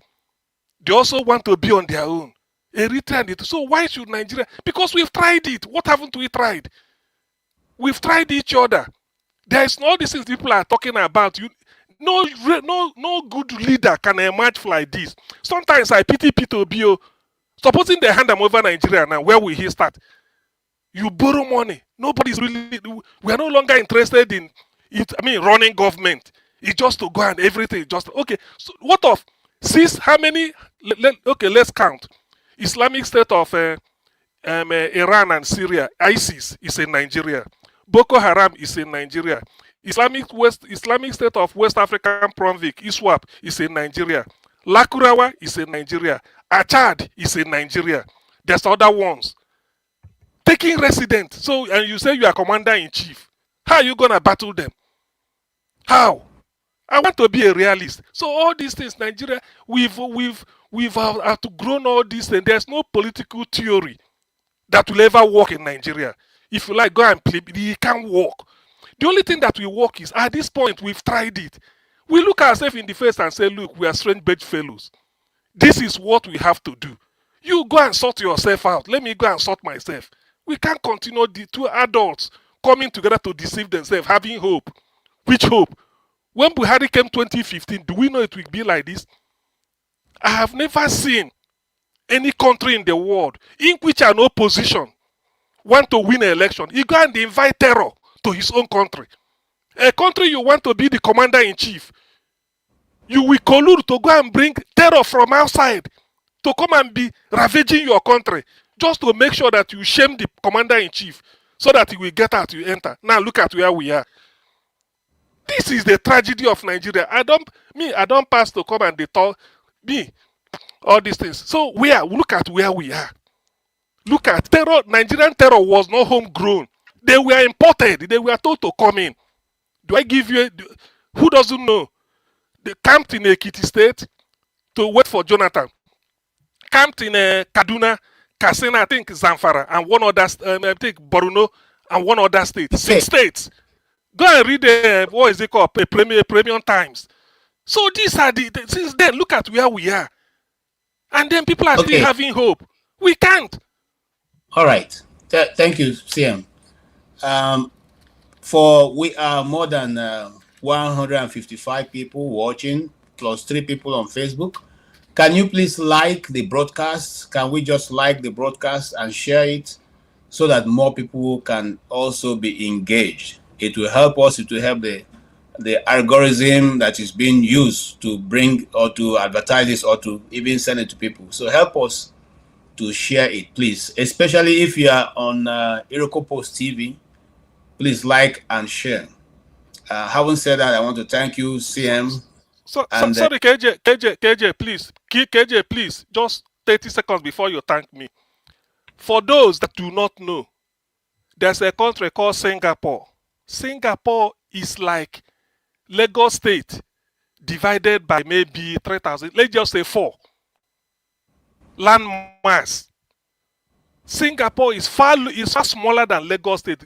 Go and check your wiki, everything to tell you the size. Okay. Yet, where Singapore is now, if you leave Nigeria the next 100 days, they won't attain it. What is the population of Singapore? 6 million. 6 million, only 6. Okay, if you're allowed, we are going to come to that because recently we had to pay 9 million for image laundering. And so we'll probably have time to discuss that if we can. If not, maybe another day. Yes, thank you for your contribution. I won't want to try and summarize that, leave it.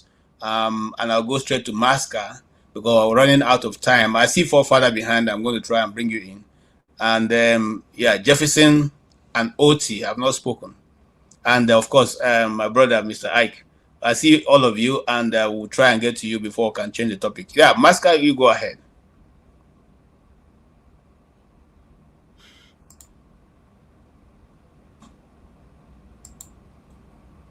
I'm also like, if in Nigerian matter, I don't tire people completely. But what can we say? As long as we are alive and we still are called Nigerians, what can we do? Okay, so maybe I should ask you a question. The guy profound an idea that the government of Nigeria can actually help the people if we wanted to develop by making use of our resources that is not movable, and that is land. And this land, like I reiterated earlier, has enough nutrients and resources for our people who you don't even need to train them. They're already farmers. What is happening? Why can't our government or governments of different states go to these local people? You don't even need to. You just simply say to them, you know what, we'll supply you seed, farm, and we'll share the proceeds. That's what some people do in my community. When you have widows who don't have anybody, to help them. You like people like us who don't live in the community. We tell them, I have this land here, I have this land here, I have this land here. You go farm it. Okay. At the end of the farming season, whatever you harvest, you can just give me 20%. If you want, you can give me 10%, depending on what you agree with them. And they go, this thing help these people and keep them living a good life because it is already what they know. You're not giving them anything extra. But if you're even a good person and you want to help them, you pay them. Say, you know what, I give you this money to do the farm, do it, harvest your own, give me my share, and then I still pay you while you are doing all the farm work. Is that too difficult for government to do in Nigeria, or don't we have the money for that? No, actually, government had done something like that. There's this Anko Borrower program. Government did it. Okay.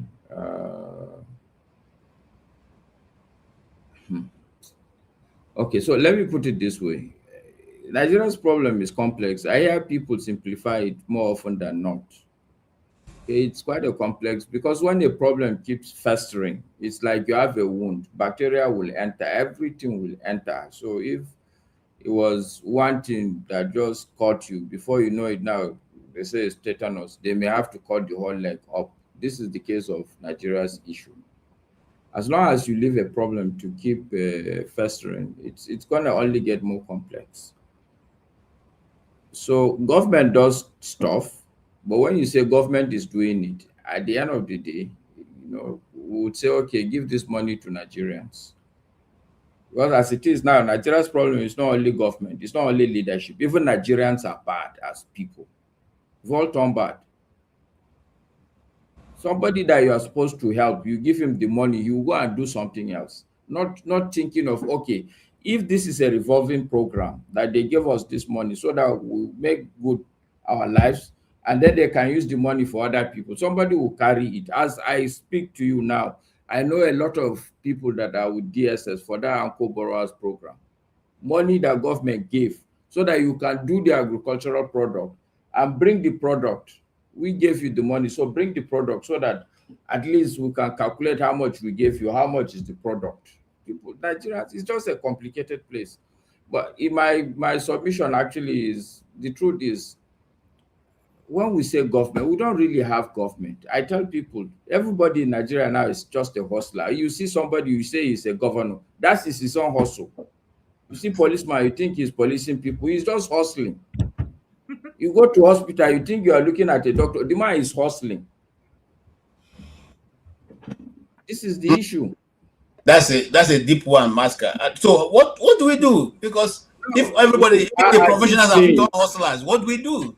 Okay, so what I keep saying, because the truth also is that the bulk of Nigerians want Nigeria to be good, and they know that Nigeria can be good. Okay. Now, I think there was a time when this guy, I think it was Dr. Dominic, who was saying that civic responsibility and stuff. So I had to ask him a couple of questions. Sorry, excuse me. What I do know about life is that when you say, what should we do? The truth is that you may know what to do, but you may not know how to do it. You need to cook food now. You're hungry. You know that what you're supposed to do is cook food. But it's not everybody. Me now, if you take me, I can't cook anything. Do you understand what I'm saying? We know what to do. The challenge really is, how do we go about it? We know what to do. We need to remove bad leadership, and we need to educate our people. But like I said that day, even before you start going to educate people, you yourself, you need to go and educate yourself. But the long and short answer to you, KJ, my conviction is that in this country, and in any country, anywhere, in any society, the people at the top of any arrangement that are enjoying that arrangement, do not look up to them to think that they are the ones that will dismantle that arrangement if it's not a favorable arrangement, because they are the ones enjoying it. You can't look at the National Assembly today, because people talk and talk, say, let's go our own way. I look at people and I laugh, like, okay, even the Igbo people that are even today in the National Assembly, they are not going to allow that thing to happen because they are enjoying it. You may talk and talk as much as you would like, but the reality is that you have to understand the dynamics. You have to look for like minds, people who you can work together, people who are not the ones enjoying. and people who are not the part of the people that have been completely downtrodden. There are so many Nigerians today that they don't want to hear anything. It's just to worry about what I'm going to eat. You understand? So it's me and you that we can eat, that we can have money for internet, that are now worried about the way forward, that we should work together. Forget about our differences. The truth is that we must work together if we are going to salvage the country, even if at the end of the day we want to divide the country. The truth is that like minds who believe that things are not okay must work together. But talking and talking is not going to. So the way in my mind is that people.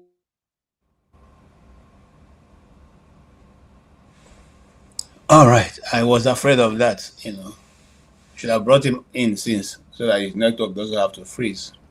Okay. Mr. Ike, go ahead, sir.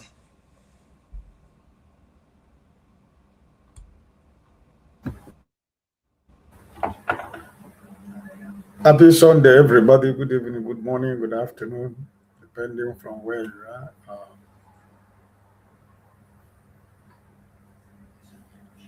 Yeah, KJ, what's on the table, or what's on your plate?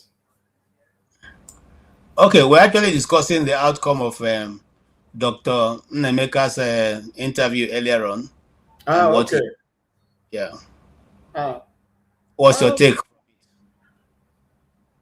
well, I think when he was having one-on-one with Rudolph, I listened to everything. It was the interview when it was one-on-one, but during the time of question and answers, I was kind of busy walking away from the office, going down, going up, so I wasn't following. But on the one-on-one conversation, I was highly impressed. Everything he was saying is what people like us who didn't go to school say here every day. Maybe the way we say it, people don't understand it, but I think he has 80% of everything I used to say here, he said all of them, in one-on-one conversation. If you want to talk about the issue of the Christian genocide, the insecurity in Nigeria, the government in question, corruption, the people that are involved, So I was highly impressed by his own, assessment of everything. And also, what he said about Venezuela also, it has always been what I've been saying here every time we brought we brought the issue of Venezuela here. So in general, I think I was impressed with what he said. I was impressed with his, private capacity and what he's doing, and it's a sign of, even though no matter how bad the country is, that somebody can also take the risk to invest. And um, he gave he said so many things that can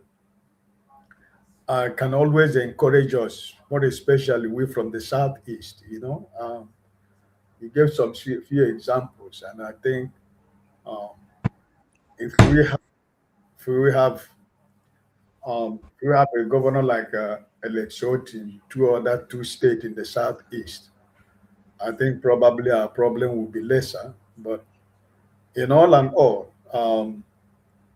I can see his frustration, because sometimes you can see what the frustration is doing. But at the end of the day, he's not giving up hope to do privately what he feels he wants to do. But in terms of the government, there is no hope for him in terms of the government, and I think it's what everybody is crying every day. The examples of our former leader, Dr. Nnaemeka Obiaraeri, he brought into the fore was also very, very educating and very helpful to my own understanding, also the way I understand. And I think at the end of the day, that question that everybody is running away from, Nigeria, we should be able to discuss about the future of Nigeria as a country. And I think it's one of the key things that has been the problem of Nigeria, because we are afraid to sit down together and talk about the way forward. And I think he continued to repeatedly saying the same thing about trying to, one of the most solution of Nigeria is that we have to agree to sit down together to negotiate Nigeria. Everybody should be on the table, say what you think, how you want Nigeria to move forward.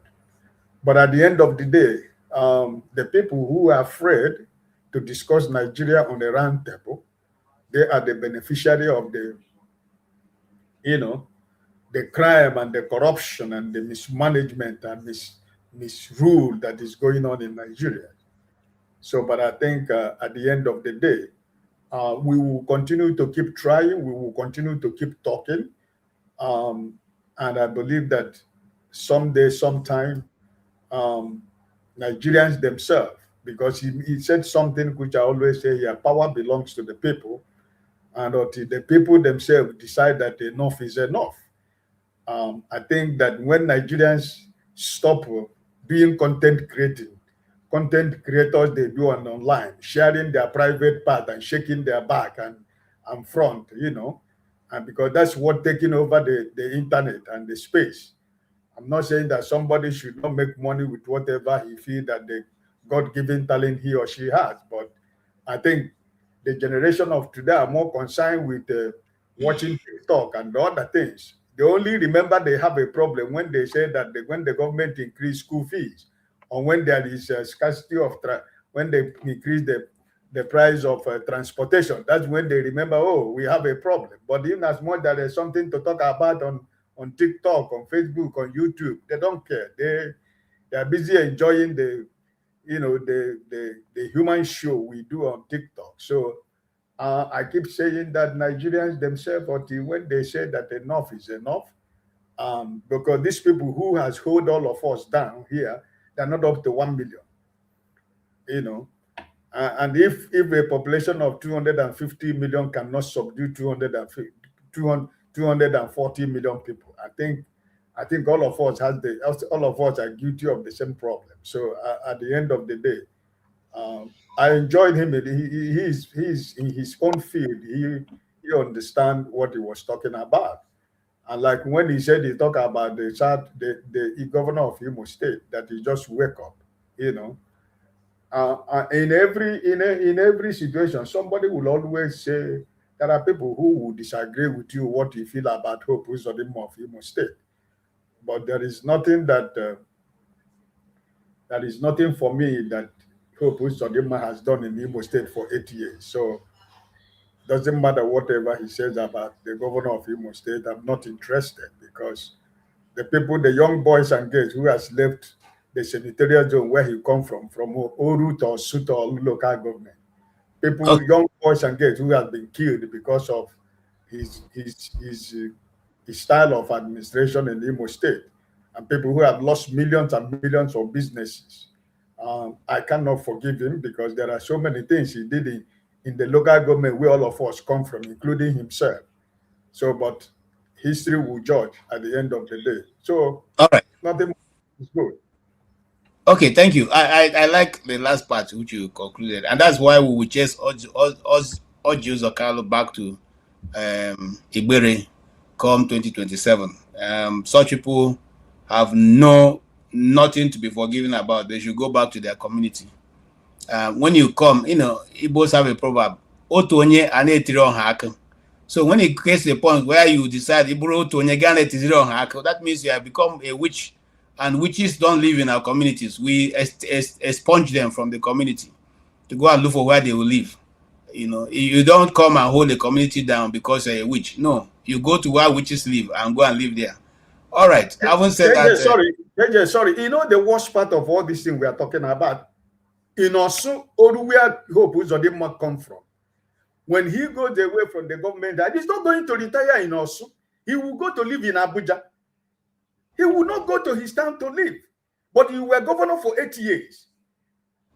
He will go to live in Abuja like the way, because that's where he has been. Since he has been governor for 8 years in Imo State, how many days does he stay in Imo State? His government, he runs Imo State from Abuja, and also at the office of the Mr. President, where he's cleaning his shoes, you know, as leader of governors of, is it Southeast or APC? I don't know what it is.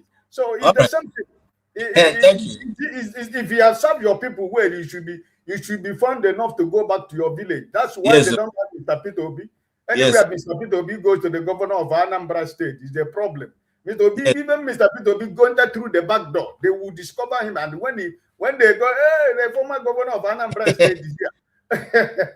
I He agree will with you. relate to your governor of Anambra State. So it's the same thing. Anyway, Hope Uzodinma is not bad at everything. At least he has a very beautiful, fashionable wife. So we can at least admire him for his wife. Okay, let me go to Oti, who probably have a very short and concise addition to make. Hello, good evening, everyone. I have more. I mean, more like questions, really, because I listened to our panelists here, and sometimes I don't understand the puzzlement people express, you know, about the Nigerian situation, and that's the reason why I'm much more interested in kind of probing people's thinking and understanding, you know. And really, I ask myself, what is it if we're not making any kind of progress in our understanding and discourse? Well, what's the point of it? You know, is it just kind of to lament about, you know, the situation? How are we gonna get out of it? Shouldn't that be what is, you know, if like bothering us? You know, we should be. That's what should be agitating our minds, and not just complaining. You know, like a catalog of all the ills that bedevil Nigeria. Who does that help? But anyway, so I mean, I listened to Emeka Banking. You know, and he knows what he's talking about. And some people here have, you know, asked the question, or rather, kind of speculated if he's to get some opportunity, and by that I mean getting, you know, political appointment or having an executive function. What's the use of that? The guy is already doing a lot. You know, he's doing what he knows best. He's an entrepreneur. He's an investor. He's a banker. So and is you know, doing his contribution. What more could you want from him, or what does he need an executive office for? So I don't understand that. Okay, really, what when it comes to if like his understanding of the Nigerian situation and the solution to that, I quite agree with him. I don't understand. Perhaps, you know, Chris is here. He may be able to kind of clarify to me, because I do sense some reservation, you know, on his part about his so yeah, he may be able to, you know, perhaps explain to me why he's not, if like, in full support of Mecca's if like understanding and the prescription, okay, to the problem we have in Nigeria, which to me is really this the you know, the heterogeneity, you know, the cultural heterogeneity. I think having, going back to where we started, you know, how this union was negotiated by our forebears, going back to, you know, to that is at least one way. Okay, when we live in our regions, you know, so this issue of you know, kind of if like the confusion or the you know, having okay, like multiculturalism, you know, people having different divergent worldviews and interests would be, even if not completely eradicated, but at least minimized. Okay, some region, the Southeast, for example, is blessed to have, if like, kind of a homogeneous you know, people, homogeneous you know, entity or culture. So there won't be any question of you know, minority. Well, okay, there may be minority, but at least, you know, the is not, it won't be the, you know, like maybe say in the middle belt or some other regions or zones where you have a lot of if like subgroups. Okay, so that's going back to regions, or at least okay, and structuring, any way you look at it, you know, so that has to be you know, we can solve this problem. And I don't know the okay, so the question really is, how do we get there? Okay, And that's where election or no election comes in. Okay, so election is coming up in Nigeria, general election next year. I think it makes sense. It's just only 1 year for us to give it another try and see if through the ballot, through this process, we could have. No, you can't just if you are shaking your head. I mean, look, we just have to have some faith and hope and do what we can do. Okay, so if in other words, because one thing can be clear: if Nigerians are given the opportunity to vote, to participate in the process, no, it's not. There's no chance in the world that this government, if this government, is gonna win. Okay, so in other words, if they are to win, it means it's rigged. I mean, so clearly, because there's no way a government that has inflicted this amount, this level of pain and deprivation on the people can be voted by the people. It's not possible. So I think we should, if you ask me, because if you don't agree, then perhaps you should have a better alternative. I mean, you can't just all be negative. We have to be constructive. And then what is the alternative, right? So at least one way is let's prepare and have another chance and the ballot. And if we elect a visionary, because really what counts in the end is the leader, visionary leadership, the leader who knows what, who is there to serve the people, okay? And serving the people in this case is really serving the country. And when I mean a country, it can be. I don't have a kind of a hermetic view of it. It could be different countries or different nations or whatever. In other words, everything has to be on the table, right? So a visionary leader should be able to tell the people, look them in the eyes, be honest with them, and say, look, we found ourselves in this situation. What do? We have to have a kind of a discussion, open, honest discussion about our future, the future of the country. Okay, so that's what a visionary leadership should do, and nothing says that we cannot achieve that visionary leadership through a process, the democratic process. As I said, if Nigerians are allowed, if they can vote, okay, in other words, to choose a leader as people from Abia State did, they're not gonna vote in this APC government. There's no way. And you can agree with me on that. Okay. So and therefore we should give it a go. And if by next year it does not work if it does not work, then we can then have something else may take its place. Be All on right. course. In other words, see what anywhere we get to that, what is unavoidable is if like a fundamental reconstitution or whatever, if you want, whichever word you want to use for it. But we cannot carry on the way, so it's not sustainable. We all agree on that. So we have to have a kind of some common ground, okay? While we are investigating our options. But I mean, there must be things that we all agree on, okay? So we have the place we're starting off from. So as I said at the beginning, Chris, I'm not sure, I don't understand why you were a bit why you're not convinced or persuaded by his ideas, okay? Okay. I need to Comes come to in now. Nigeria and her faith. So Okay, if you have the chance, if you can clarify that your reservation, I'll be happy. Thank you. Please, thank you so much. If you're not speaking, please make sure your mic is off so that you don't interfere with us. Chris, I know that you want to respond, but I'm running out of time. So if you don't mind, just 1 minute, and that's just 1 minute. Because we have one more topic I wanted to discuss, and we're already hitting 2 hours, and we want to end at 3 hours. So, Chris, are you ready to give him 1 minute respond? Yes. The reason I don't subscribe to this is what I said earlier. He had good leaders. They negotiated for this, but they have different visions. They have different visions, and no country exists with different visions.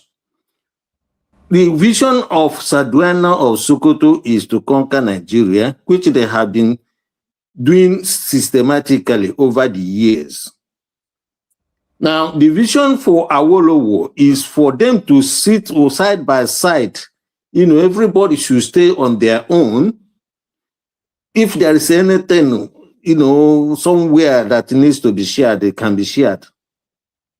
While the other vision for Azikiwe is to have this big united Nigeria, that he can be the prime minister. Now, these conflicting visions,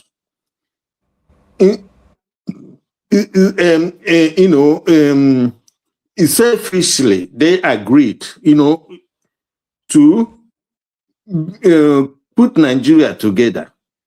Now, when Sardauna of Sokoto decided to impose his own vision on Nigeria, because actually the reason why the country fell is because Sardauna decided to impose leadership on the Western, the Yoruba nation, that is the Western region. When he tried, as they are doing today, maybe in many places, especially in Igbo land, they are imposing leaders on them. And because the Yorubas refused to accept that imposition, then they had a breakdown of law and order. And that led to the coup. Okay? AJ, please, Now, to go back to that again means that they still have that president will still have that power. Okay. To either remove the governor that was elected by the people, you know, he has no right to remove, but because he has the power to do that, then that will also bring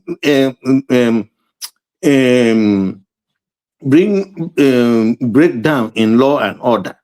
So, Anarchy. in other words, what I'm trying to explain to people always is this. People always say minority. That you cannot be a minority in your hometown. Here in UK, you don't refer Scotland as minority. You don't refer Wales as minority. Okay? These are nations of, you know, different nations. Okay. And I say this and they say it again. Please, the reason why people do not understand the power of in the morning. So, okay. All right, Chris. I know you weren't going to have enough time to be able to explain all that. Yes, that's why I don't have enough time to explain these things. But what I'm trying to explain to people is this simple. You know, Nigeria, you know, Igbos, you know, if we divide, or if we not even divide, because this is an amalgamation. Remember, amalgamation is something that is not amalgam. It's a compound that is not chemically bonded together. In other words, it can be separated. Okay?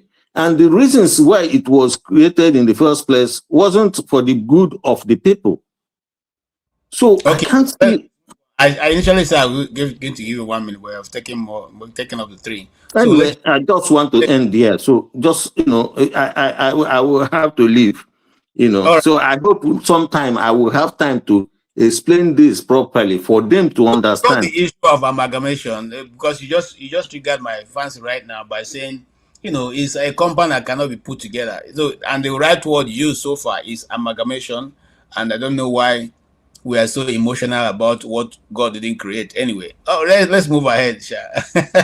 It's a big issue. Jefferson. Mr. Jefferson, you have listened to the argument so far, and I don't want to, you know, press in your time, but if you indulge me, if you make it faster than the rest people, it will be better, because then we can touch on the issue most people that are on the list are trying to discuss, which is the issue of the image laundering and Nigeria's involving last week. Yes, can you go ahead and make your own input so far, what you have heard and what you think is going forward? All right. Good day, everyone. So basically, based on what you guys discussed today, even though I was not in the I didn't hear that guy speak, basically. But, you know, we're kind of discussing the same thing for weeks, years, and all that, right? So, kind of know what we need to do, but we don't want to really do it. I think that's the sorry state of Nigeria. You know, it wouldn't have been this way. I mean, we had the independence, we had the Civil War, the aftermath of the Civil War, you know, the center is no longer holding the way it's supposed to be. You know, the trust of Nigerians is very, very stone cold, right? It's not bad that even the likes of what they call it, Soludo is begging begging people to join the military, and I kind of laugh because you see Nigerians are not silly, you know. If people are to join the military, there should be a level of equity involved in that, not at the dying minute you just decide, okay, you need to join. There's an opportunity that everything is good now. Everything is not good now, right? Everything is not good now. And obviously, is that bad that in the guise of Christianity now, another country, America, is looking into dividing the country. I want to touch base on that issue of lobbying. Most Nigerians from the Southeast, they left their country for a better livelihood. Post-Civil War, post the Nigerian state, everything, right? And living their life. Simply because things in Nigeria are not done properly. If all of us here, we discuss with your loved ones back home, they will complain, they will tell you in the face that they don't reward labor. You know how painful that is? That they don't even reward the little that you do. You can be a professional engineer or whatever, they will not reward you. But if you, like Oga Ike said, if you shaky bomb now or do all those usual stuff, you get reward, instant reward. If you are a celebrity and you slap your fans' face, if you treat your fans the way you want, you will get a very good reward. In fact, but your politicians and top businessmen will rather endorse you than endorse people who are highly productive. I know of a scientist who was even among people that was protesting about even getting paid for doing a significant work of doing renewable energy. I don't, and he was among those whom the former vice president actually endorsed in terms of acknowledge his achievements. You see, that's this where we are. So when people find themselves in such environment, they go out, and of course, we don't need a soothsayer. We know that most Nigerians are suffering marginalization, but at the same time, it is tailored to us because obviously we have 5 states of which they are trying to resolve it now. And okay, in the issue of the presidency, is as though we are appealing. People in Southeast and South are actually appealing because for South to even see presidency, it was by game of chance. It was a stroke of luck. And whether the South like it or not, they should go and thank the late Dora Akunyili. That woman was the woman that made it happen. They should go and thank that woman. And this is the same woman who made NAFDAC what it is today. What it is today. That let that sink in. As in we didn't have those kind of strong institutions, just imagine the kind of drugs that will enter the country and be killing people. It is that bad that I even have to speak with all of the nephews and will tell me how they were threatening her life on a daily basis. That's the kind of country we're in. Okay. Anyway, based on all the political sceneries, people decided, okay, look, we need to have a country alone. We all know the Nnamdi Kanu story of today, of which even in prison, his work is speaking for him. Yeah. His work is speaking for him. In prison, his work is speaking for Nnamdi Kanu and other secessionists, right? All we need to do is and then when the federal government now saw that, people have been discussing with EU, America, and other top politicians all over the world, they felt, these people are just lobbying to paint the country bad. But we are living in the realities of the country. We are living in the so-called realities. Is Nigeria really working for us as a people? Okay, where people are being killed at will, the people that are suffering, they cannot even cry out to the government. They could not cry out. They cry out, they say you want to paint the government bad, you know. And then when the pastor was crying out because he had no help, even the so-called people, he cried out to the international community for help. They called him all manner of bad names. You know, sometimes everything we do, we need to have some level of conscience. You see, we need to have some level of conscience, even though conscience is dead these days. We don't have it on. We don't have conscience anymore, right? So what do you expect? You know, and of course, there's no difference between Tinubu and the current president of Cameroon. There's no difference between both of them. They are both not being French presidents. Both of them, there's no difference between the two. All right. No, I'm not done. So, having said all of this, right, it just tells us that it seems that there is no solution, but the external solution might really help us in this in resolving our current state. So, which is to say, it is becoming unavoidable right now. So, and then I'm going to also give some word of advice as a form of conclusion that the people, I want to make this clear to you for every one of us that are here. Every one of us has a say. Everyone is powerful. Both me, both you.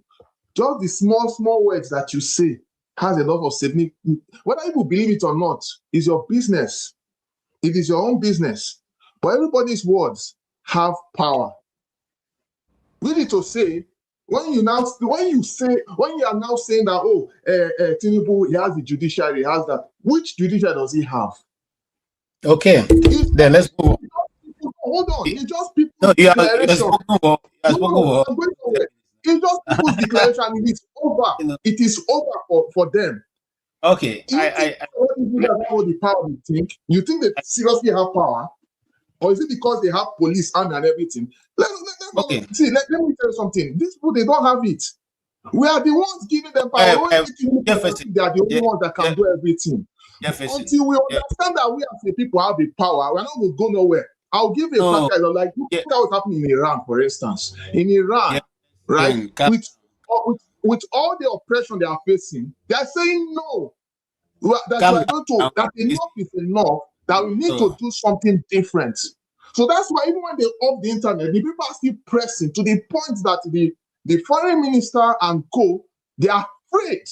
So that's to tell you there's power in your world, there's power in unity of purpose. Until we understand that, we'll keep on complaining and make it look like we cannot be able to do anything different. We should not give, we should continue to give our strength, our power, our I need to stop to this, because they don't deserve it. I need to stop you. You have taken much more than so that's what I wanted to say. All right. Thank you. All right. Let's move on to forefathers. Greetings, KJ. Thank you for having me. Greetings to all the panelists. I'm sorry, before I go, I'm going to leave now. All of you commenting and saying that I'm confused. You are the ones that are more confused, because I know exactly what I'm talking about. Please, let's maintain decorum here, please. Jeffrey. Please, you don't have to go. Let's maintain decorum here, please. Jefferson, you don't have to join issue with them. You have to make a point. If they want to, they have. Hold on. People have done it a long time ago. We have given our strength. We have given our strength to these leaders, and that's why we are in the state we are in today. We Jefferson, please allow us to talk. You have taken your own time, please. Have a nice day, please. Okay, here is what I was going to say. If anybody has a better view than you, let him. The link is there. Take on this and come in and tell us how. Why you think is saying nonsense. You don't have to respond to that. You are here because you are more brave than every other person who is not here. And if they have a better idea, let them come up. We're not afraid to take them on. So Jeff, go ahead, forefathers. Yeah. Greetings. As I was saying, greetings to all the panelists, the chat, and to the viewers. From You know, for one, the Scottish are a minority in the UK. I am in the UK. I know that they don't have the votes to swing the election. They might sometimes affect the election a little bit, but they don't swing the election, and they vote in the national election. So they are a minority. And so are the Irish and the Welsh too.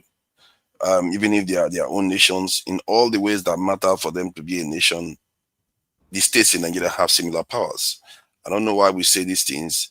It's like, you know how Nigerians, we speak English, when they watch us, we start using big grammar that even though people don't use, because we like to invent new things, and whether it's real or not, we just invent it, even when it's not needed. It's like we create realities that are not true. And this is one of the reasons why I'm not very impressed with the previous guests, the guests that came on today. And that's why I also said that, when I used to come online before, I said I wanted to just come online and insult all our elders because they put us in this mess. Because their generation after generation, they just created the mess that we are living in.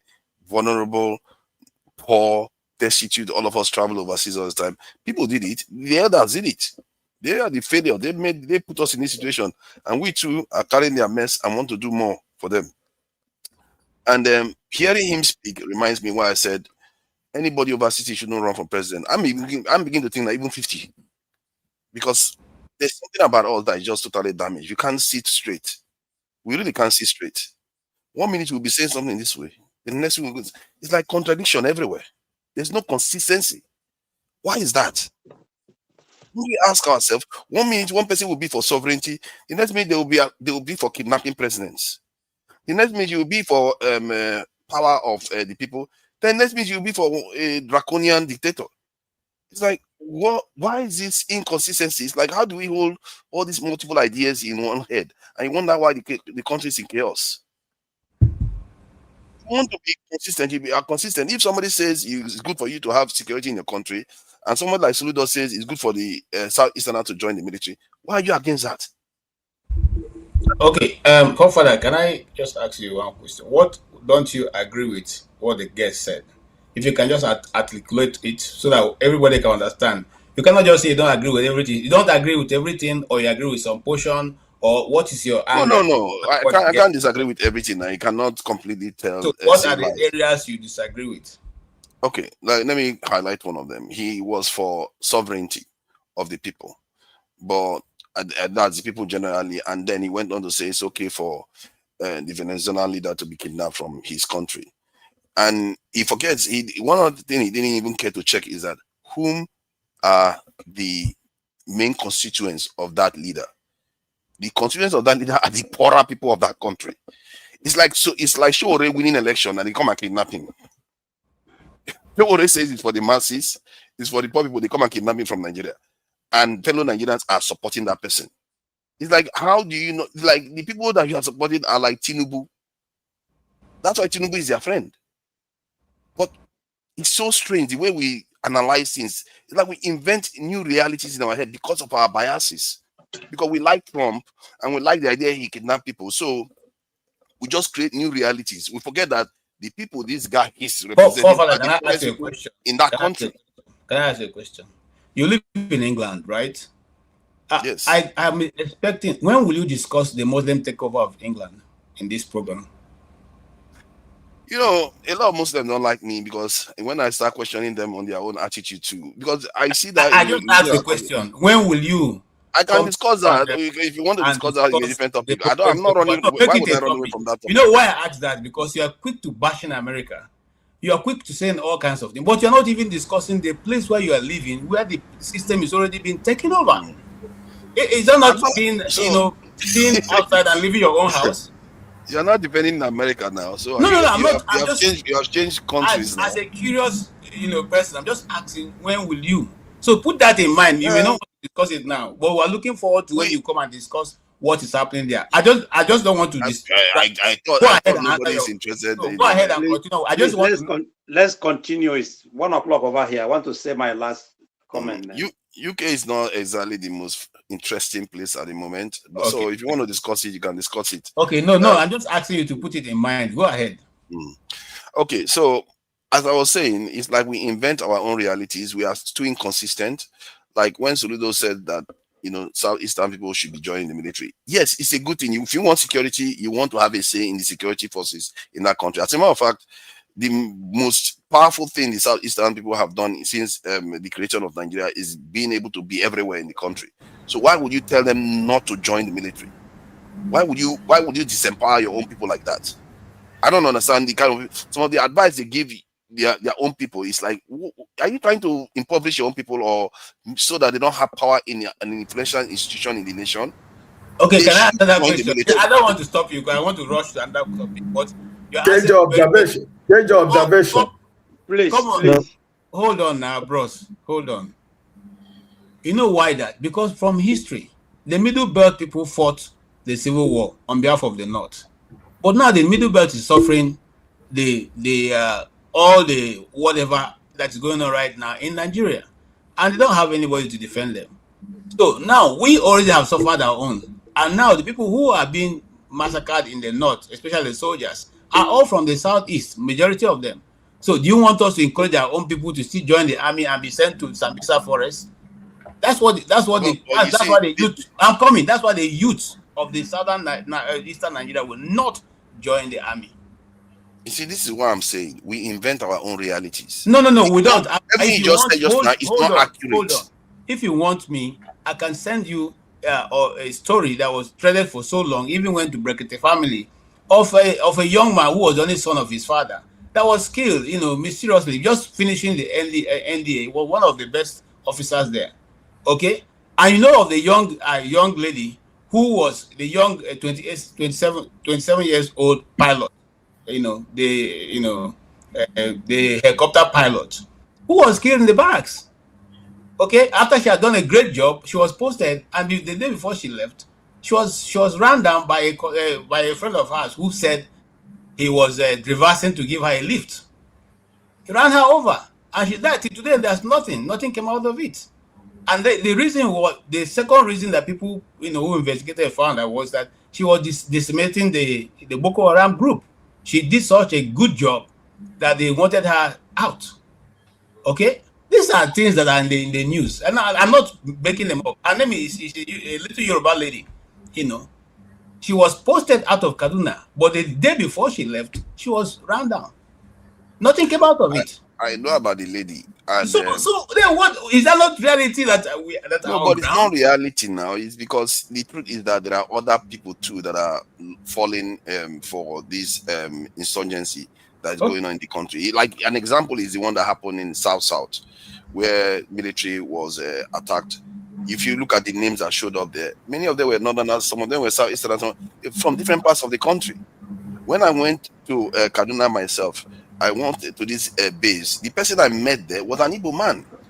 It's like, why would you be telling your people not to join some of the most powerful institutions in any nation? Why would you do that? You are disempowering your own people. I don't understand why people give people wrong advice. Just because you don't like something, you create realities as if that's going to be better for your people. That's why I say some of our people, our prejudices are so strong that we don't even know when we are damaging our own interests. Why would you do that? It's like you want all the top generals and everything in your country to be northerners now. Then tomorrow you say you are being marginalized. Because remember, you are already Nigerian. You can fight it. You can look at the Kurds. They've been fighting this stuff for decades on end. But they are still scattered all over the place. There are many people in this world that Somalis are scattered among 3 or 4 countries.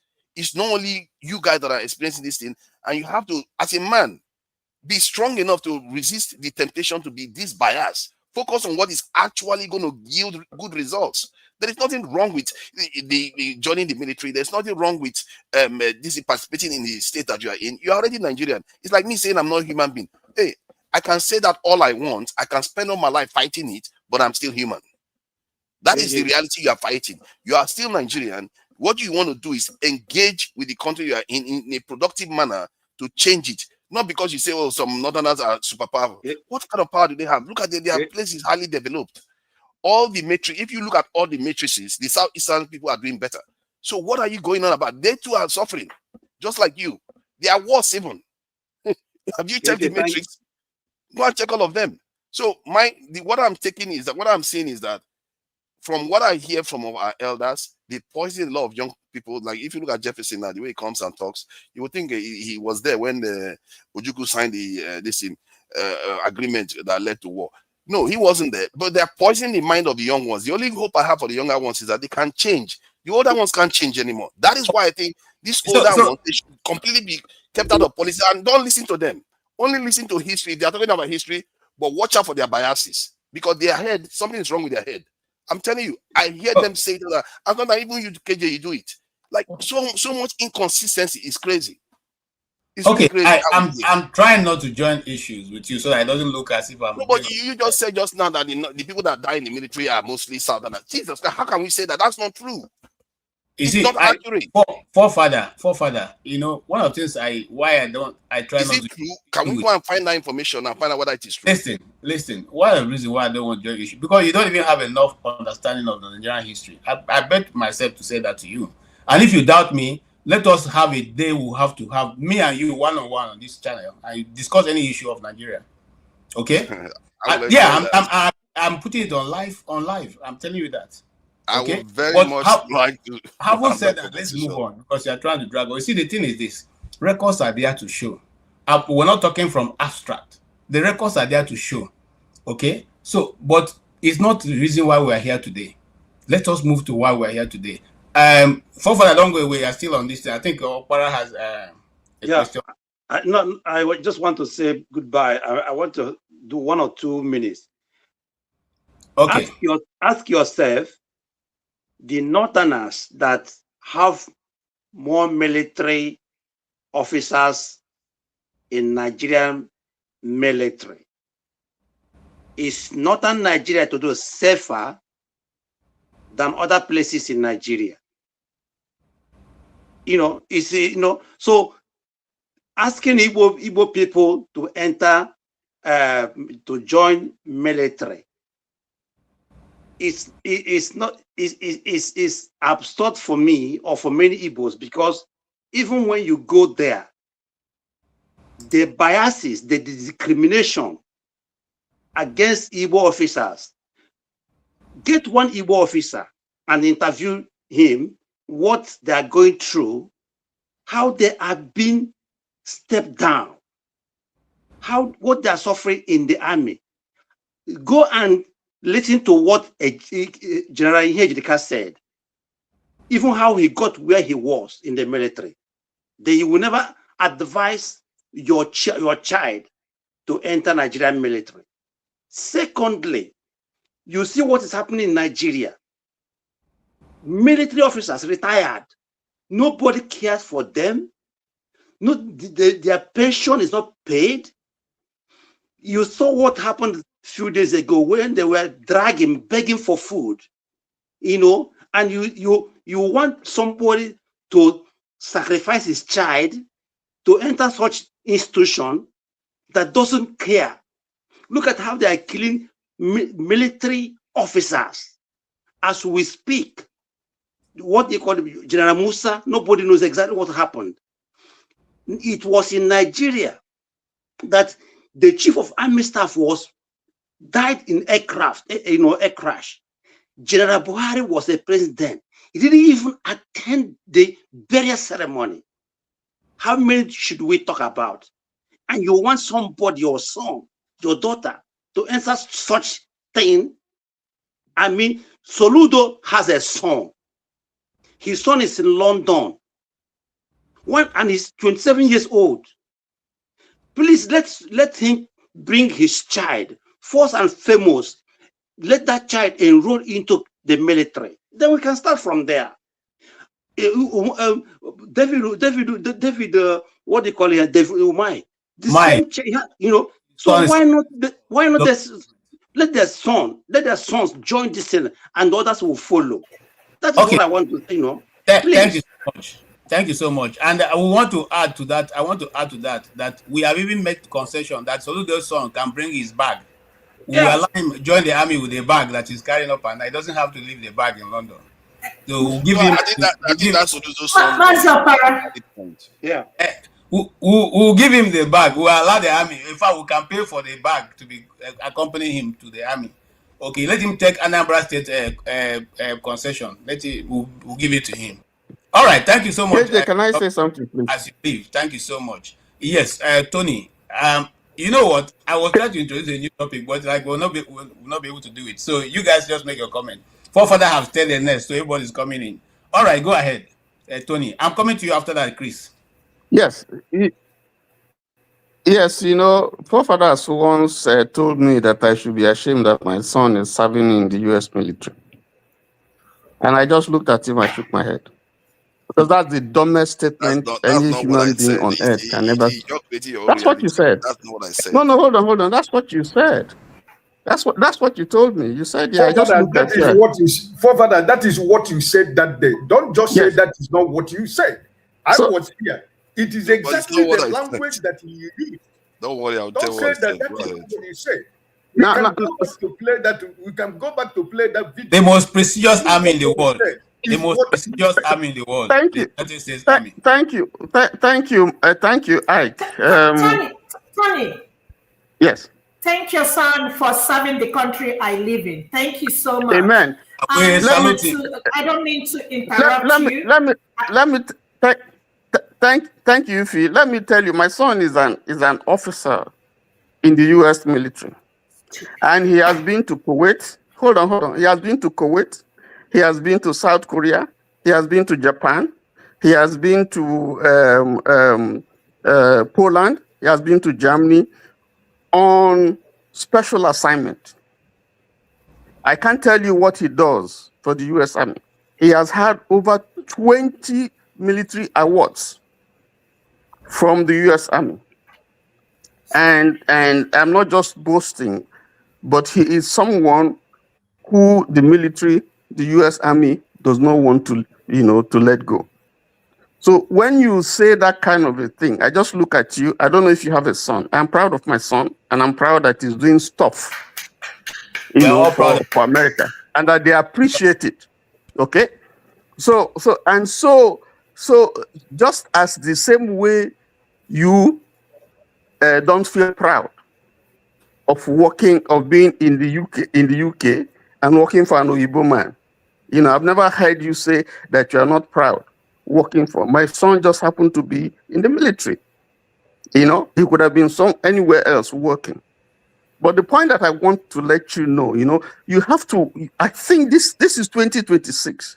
I think you have to do a soul searching, because there's a reason why nearly everybody is attacking you. I think this 2026, you really need to do a soul searching, because if you continue, we're learning here. That's what this platform is.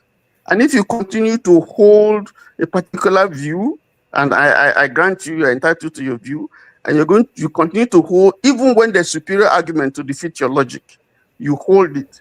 I don't think that's someone who doesn't want to learn. It's incorrigible. So the point that I want to make here is very, very clear that nobody in his right senses want to serve the Nigerian. People would like to serve their country, but nobody will want to send his child to go and serve the Nigerian army the way it is now. The way they are treated, the welfare is bad. Even those who really mean well for the country, when they look at, what happens in the military today, nobody. You don't want to send your child to the military, and every day you are wondering whether it's going to come back alive or not. So I think we have to be realistic and say the truth when we see it. And that's the problem that I find with you sometimes. Thank you. Tony, let me second what you said. Excuse me, KJ. Mazapara has left. For people, encouraging people to go join the Nigerian military.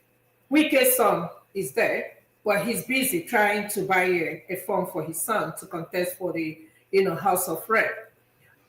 What's his name? Ozonna, the son of my governor.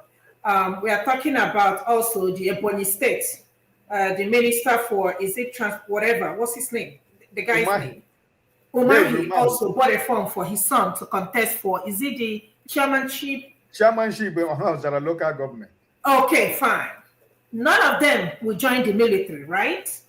But they want to be in a position where they will loot money because that's exactly what it is, because they're not serving anybody, right? And somebody who has a particular problem, I call it a particular problem, person of concern, will always have a problem with particular tribe on this, forum.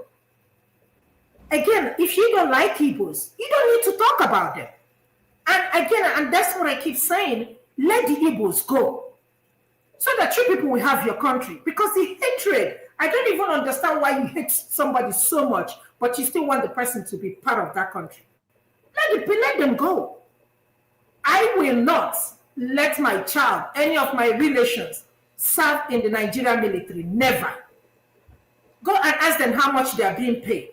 Do you know the benefit of serving in this country? Do you know the honor they give the military in this country? Do you know I have friends that I came to this country the time I came, they joined the military, which is something I'm, honestly speaking, I made a mistake. I should have done that. Can you tell Tinubu to send his son to go join the military? Tell Tinubu to go join Sheyi. Tell Sheyi to join the military. All the politicians that you know, Odius Okalo and all of them, tell them to join the Nigerian army. But you can't come here and tell an Igbo person why they will send their son to join the military.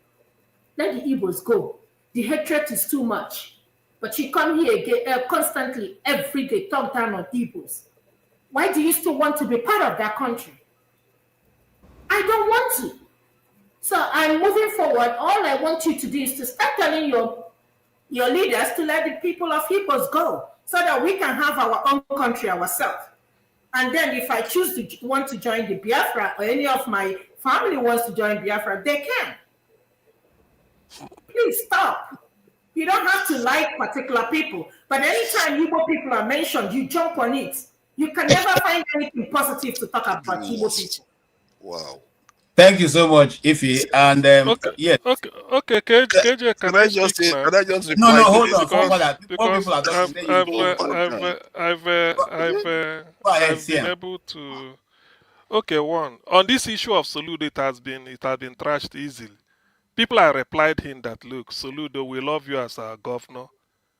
You are coming to advocate and telling us to go to the Nigerian army. Well, fair enough. They're asking Soludo, go and tell them how many Anambra people are in Central Bank of Nigeria quota system, liquefied natural gas, NNPC, Nigerian Post Authority, Immigration Service, Nigerian prisons, and the National Fertilizer Company of Nigeria.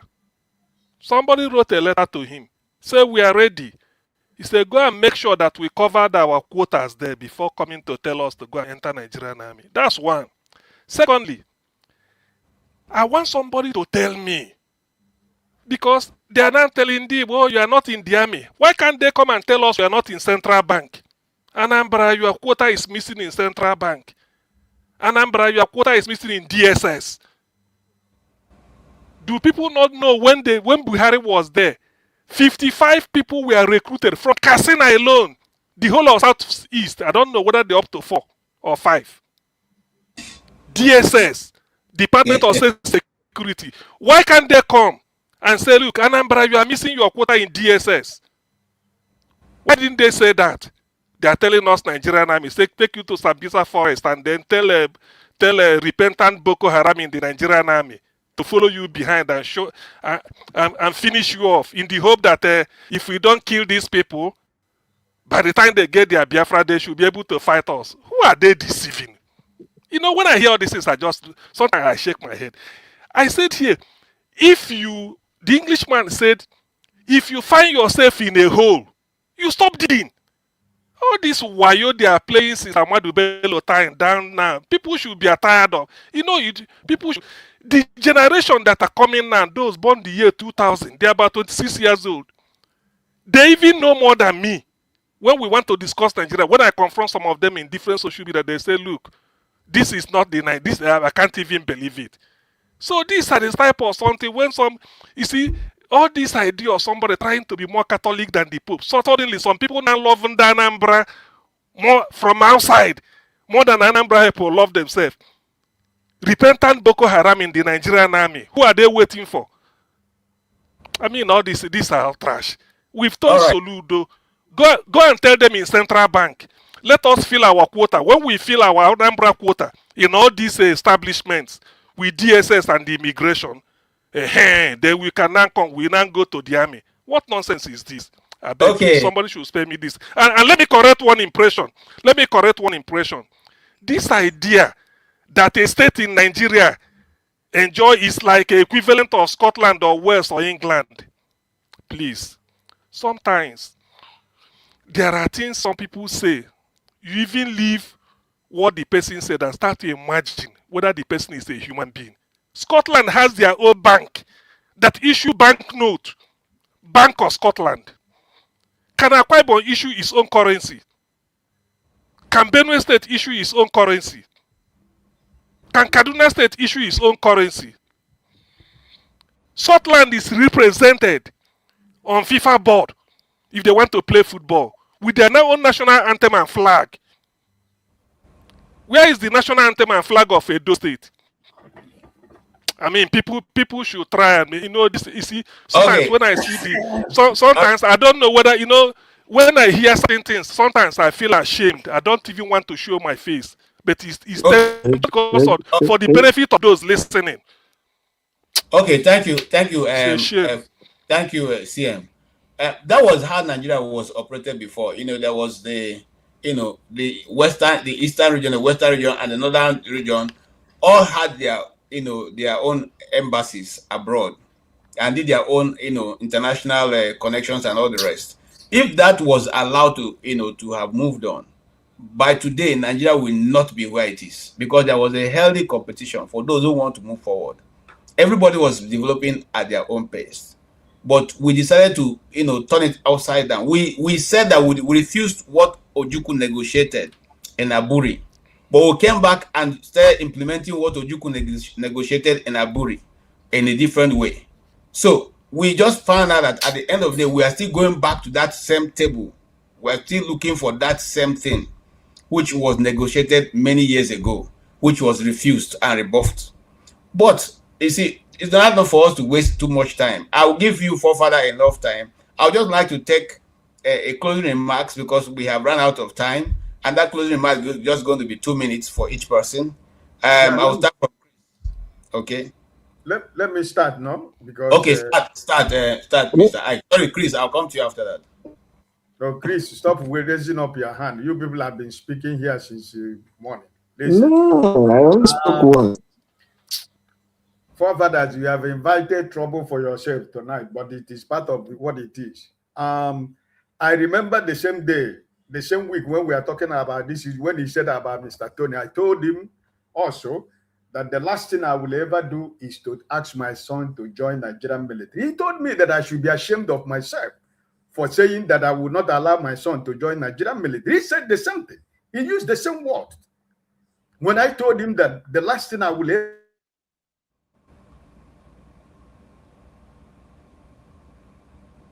we can't hear you. You have mute yourself. You have mute yourself. Okay, sorry.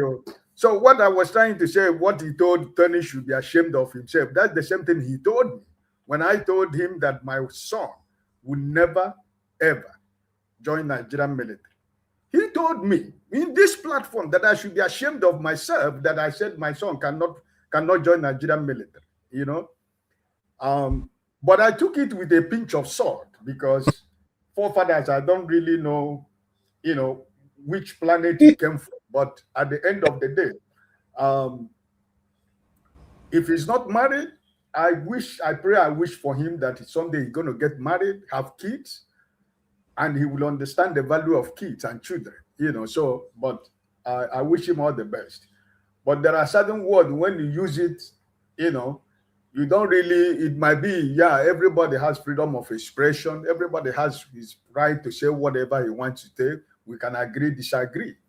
But there are certain words you don't use, but he used it. And you were consistent in using it. Not only me, to Tony, telling me that I should be ashamed of myself for saying that my son would not join Nigerian military. But it is what it is. The people who those governments you are protecting in Nigeria, none of their children is in the military. They are all trying to be senators, trying to be House of Representatives, trying to be governors. After their father, after their grandfather and father, the children will continue to rule you, and you will continue to defend them online. And that's what you're enjoying, right?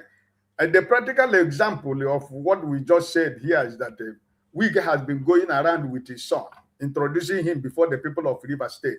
Tomorrow is going to represent your local area. You continue to praise him. You continue to worship him online, and you continue to say it is good. You cannot tell Wike to go and ask his children to go to Nigerian military, but it is me or Tony. You tell me that I should be ashamed of myself for my children not to go to join Nigerian military. It is well. No problem. It's Nigeria. We're all fighting for a better Nigeria. We want Nigeria to be good. But also,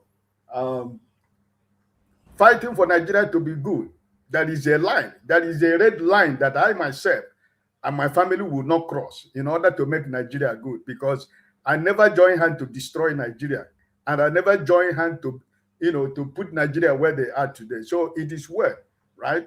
So I hope that we all keep learning every day. Sometimes when we speak, when we talk, we go home, we sit down, we reflect, we look at ourselves in the mirror, and we say, oh, did I really say this? Well, life is all about learning, So I want you to know that you put yourself in this spot tonight, because you're trying to tell us why everybody should be a military man. The governor of Anambra State, who is telling you, like CM said here, and if he is not defending and fighting for the quotas of the people of the Southeast, what we are supposed to get at the federal level that we don't get. But he's telling me, and the son is enjoying in London, the same place where you are, where you live, also enjoy your life over there. The son is enjoying life, carrying women handbag and lipstick. I don't know what he is, and so it's better that they will start from there, so that if you see his son in Defense Academy, you understand? Omar, he will send his son in Defense Academy. You understand what I mean? The Speaker of Deputy Speaker of House of Representatives, Ojus Okalo, and the former Senate President, all these people who are claiming that they represent me and KJ, that represent themselves and their cronies and their generation. We should see their children first.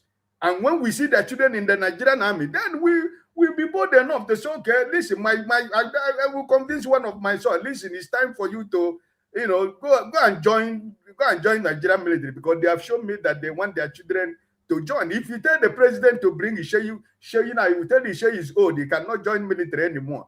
It is my son that is young to go to join Nigerian military. Thank you so much. All right, we need to move on. I'm quiet. All right, Chris, go ahead, please. Yes, if KJ, I don't know if one father is still there, because it will be unfair if if asking the question, Scotland is not a minority, or is a minority, and Chris, your audio is not good. Your audio is not good. So check it.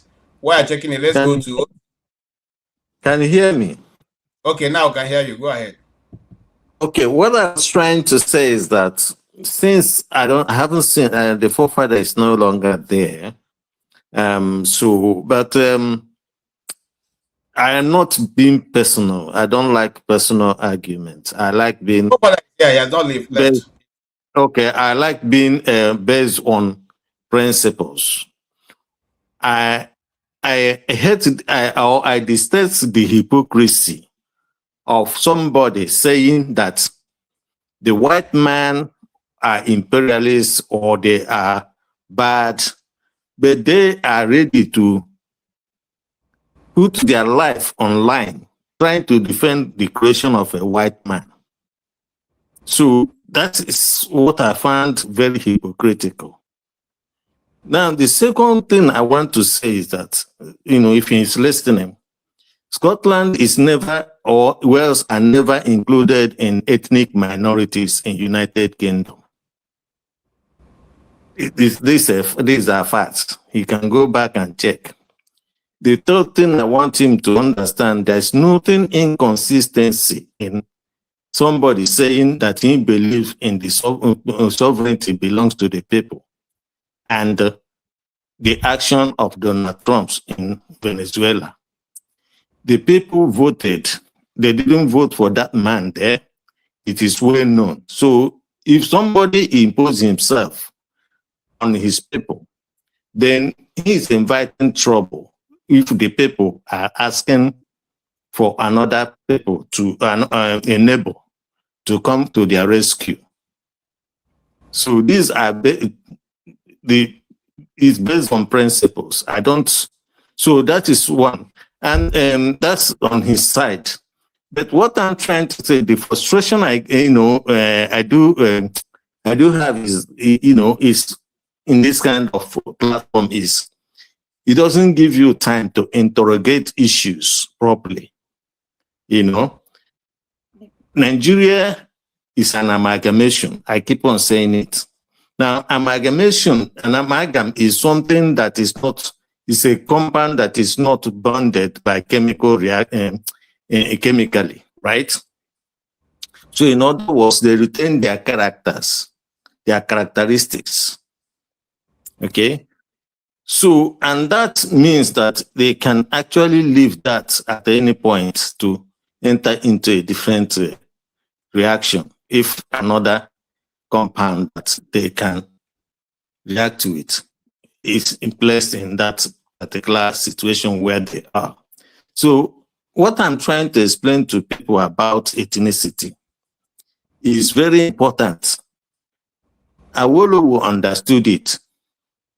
Zik understood it. Sadana of Sokoto understood it. Okay. But for their own selfish reasons, they decided to put Nigeria in one and created what we call cross-pollination, which is product contamination instead of hybridization. Chris, I'm not going to allow you to go forward because we won't have time to explain it. But see, to be fair to Nnamdi Azikiwe and the rest of them, I don't think they are the ones who are responsible for what's happening now. Because remember, the constitution of which they agreed to was altered. And they continuously altered it even to 1979. So it wasn't the original arrangement that these leaders accepted that we are practicing now. Remember, it was because of the military themselves decided to divide the Nigeria into states without the input of the Southeast. Remember, it was I agree. I understand that. I understand that. Even if what I'm trying to say to you that 1963 Constitution itself has a fault. Okay. It has a fundamental fault in the sense that it allows the person in the center to dictate for the what is it called? The components in such a manner that it will be inimical to the development of those components. Here's my argument. If we had operated that one, if it has been allowed to continue, by now we would have been able to dictate the loopholes and cover them. But now we can't even dictate. KJ, no. Listen. Remember, if you say if it is allowed, let me explain this to you so that you understand. You are saying that if it is allowed to operate, they didn't say that Nigeria was indivisible. That's the same constitution. You are saying if it is allowed to operate, and I'm saying to you that he was operating, but the fundamental flaws that in it made it possible for Sadana of Sokoto to try to impose leadership in the Yoruba land, which they resisted, that led to the led to the breakdown of law and order. In other words, if there was no flaw in that constitution, he would not have the power to impose leadership or try to impose leadership in the West in the first instance. I agree, but they are still imposing leadership in the south, in the south, even till tomorrow. Yes, So that yes, and that is what is called colonization. okay. So Do you the colonial, understand that?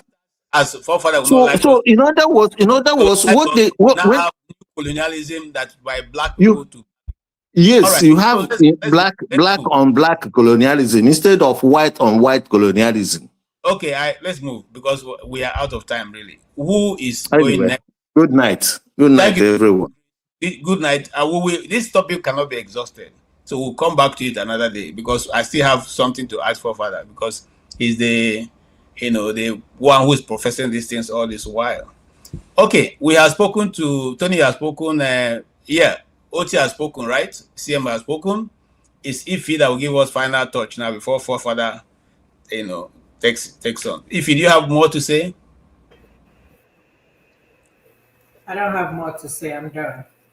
okay. Good night, Thank you so everybody. much. Thank you See so this much, hate, Ife, you for, need to for stop. If you can't beat them, you join them. Whether you like it evil to the last, whether you like us or not, we have come to stay. It is a question of time. We will leave. And you know the funniest thing? When we leave, Nigeria will not be the same, whether you like it or not. Look at ordinary Christmas. Lagos went empty just because Igbos went home for Christmas. Hello? you, you, Hello? you, Good night, everybody. you know my Have a joy. great My joy is that when it is all said and done, you see Calabar. You see the way Calabar is. Calabar will grow in less than 5 years to be one of the destination points in the world. Go and mark it somewhere. The moment they The only allow problem the I have with my southeast, Igbos is Uncle KJ. Calabar The only will problem grow. I have with my Igbo people is that we need to Yes, start going home to develop our area. There is nothing we, in Lagos. We know that uh, without us there will be no Lagos, whether you like it or not. we agree. All right, forefather, is your time now. I'm sure I'm waiting for it. Wow. So here you Yeah, go, sir. I find it very, very, very refreshing to watch our people so happy to serve other people just like our leaders do, isn't it? This is why I said we can't see straight. We really can't see straight, our people.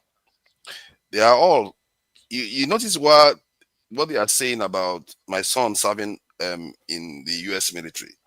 What I condemned that day was because I was talking about securing Nigeria. He said we never let that, but his son is serving in Nigerian military. So I condemned his statement that he would rather his son serve in another country than the country. Not that his son is in the military. That's why I'm condemning him. I condemn him for saying instead of him to defend his own homeland, the place that gave his ancestors life, that gave him life, he would rather that person goes and does something else.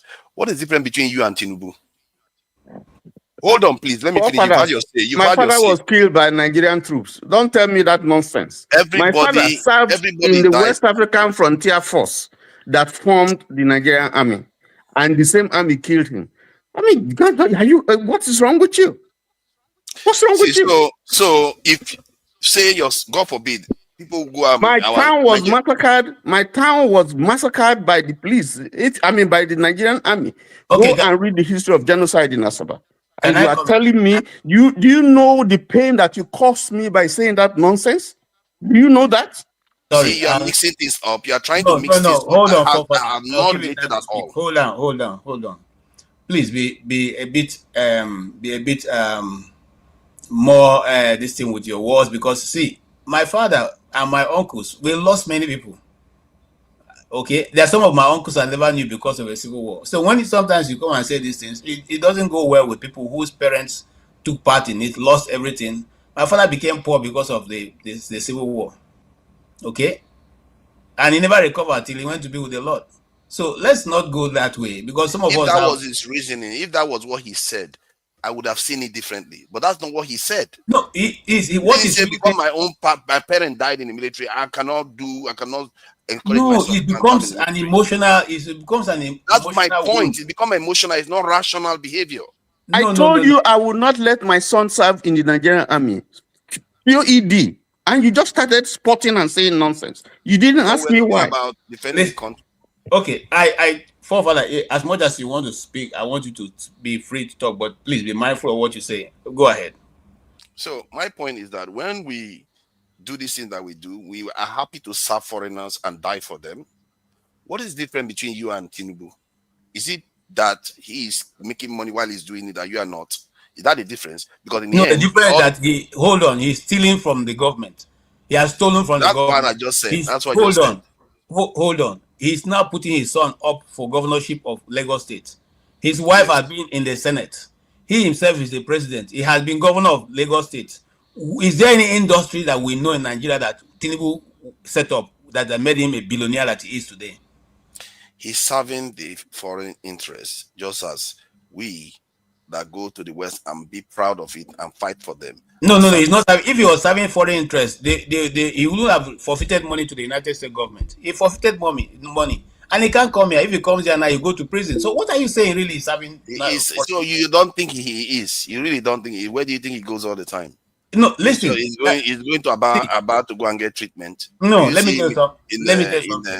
In Ogun State. Poor father, a McDonald's staff once told a story of his colleague who caught him stealing chicken from and giving his girlfriend, and said to make it a secret that he cannot tell anybody, because if he tells anybody, they will sack him. So whenever he wants to go on break, that guy will call him and say, "Where are you going to?" Say he wants to go on break. Say, no, you can't go on break. I'm taking your break. Remember the chicken. That's what they're doing to him. That is not because he's having he's too dumb to be their agent.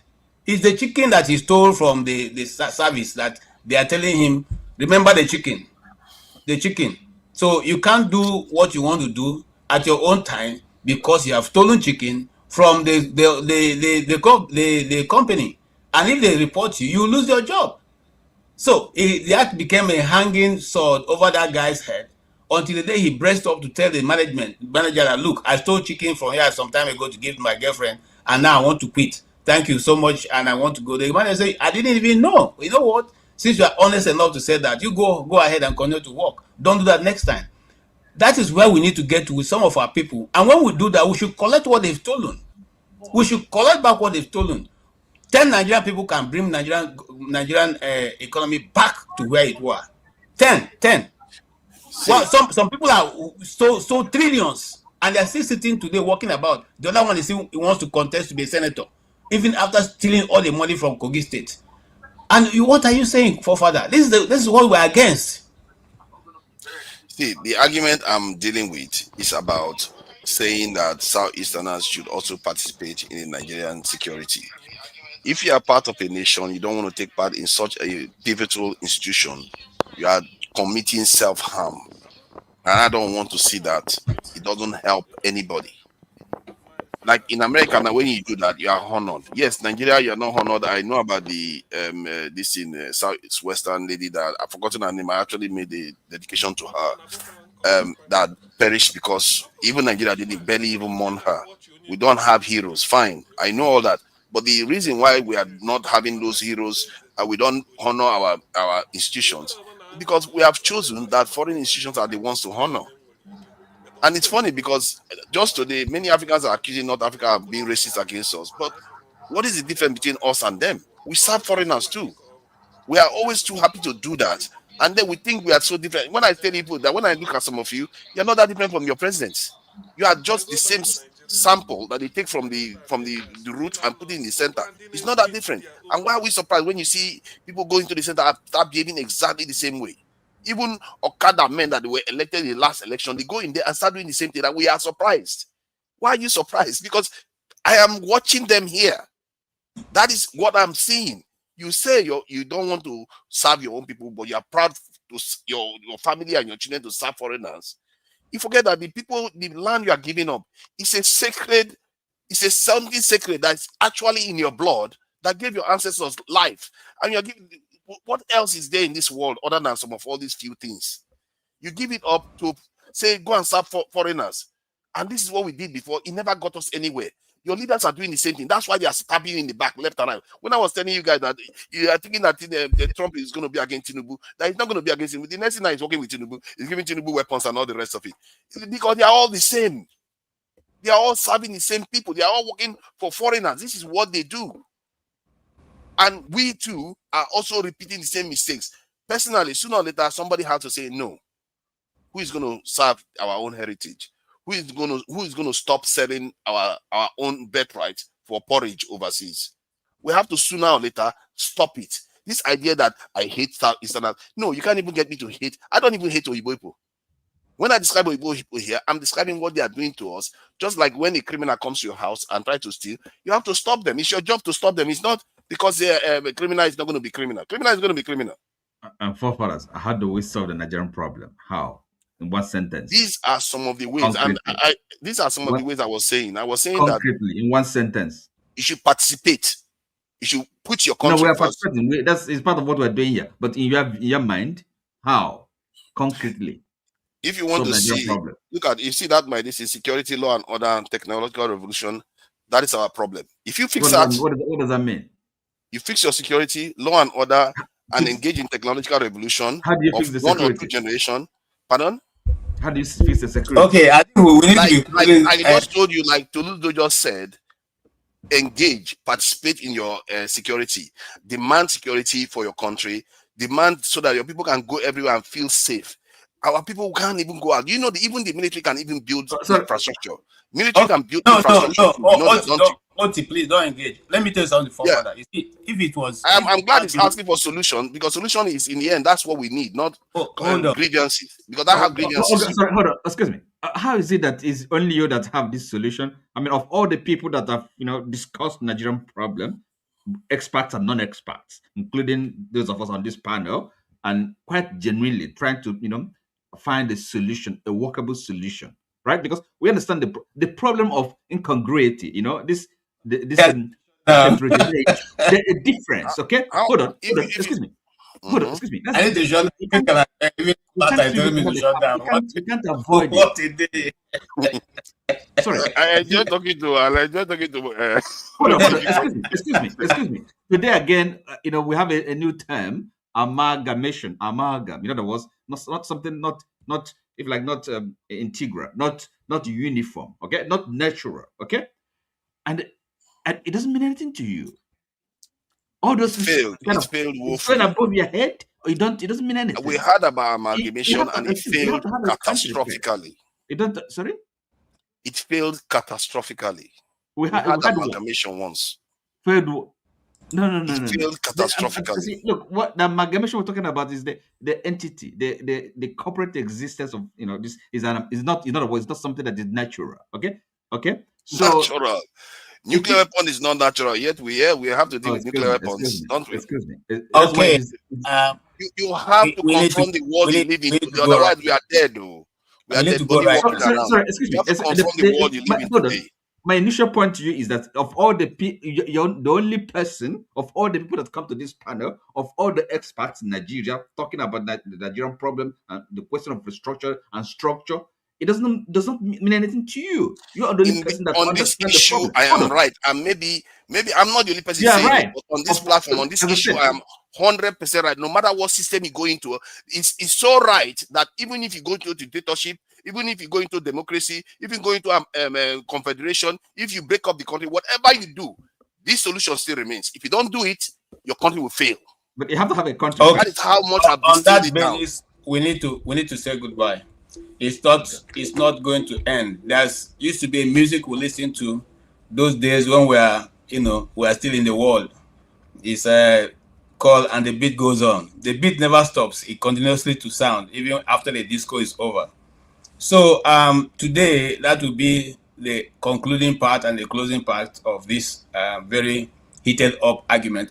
For further, thank you for coming in, even though you tried to move us from the topic, but it was good that you introduced this element and people can also hear and other people also bring in their contribution. I appreciate your coming, and thank you, Tony, for being here and sharing your personal story. Those are what we call the personal stories of people. Always enrich the media. When we go out to look for news, we don't look for people who tell us, I hear say, no, we look for people who it happened to, because they have a way of telling their story better than anybody would. Tony, I'm sorry for your dad passing. I didn't know that. If you had said it in that context, probably I wouldn't have said what I said. That is true. But the context we were discussing was a different matter. But I'm sorry to hear that your dad passed, in such a tragic way. Yeah. A lot of us lost a lot of loved ones, and sometimes it brings tears to our eyes. And My family never recovered. And tell you how bad it was at the end of the Civil War. My family was one of the first that moved back into the north because of what they had left, but they never were able to recover any of those. And well, let's leave it there.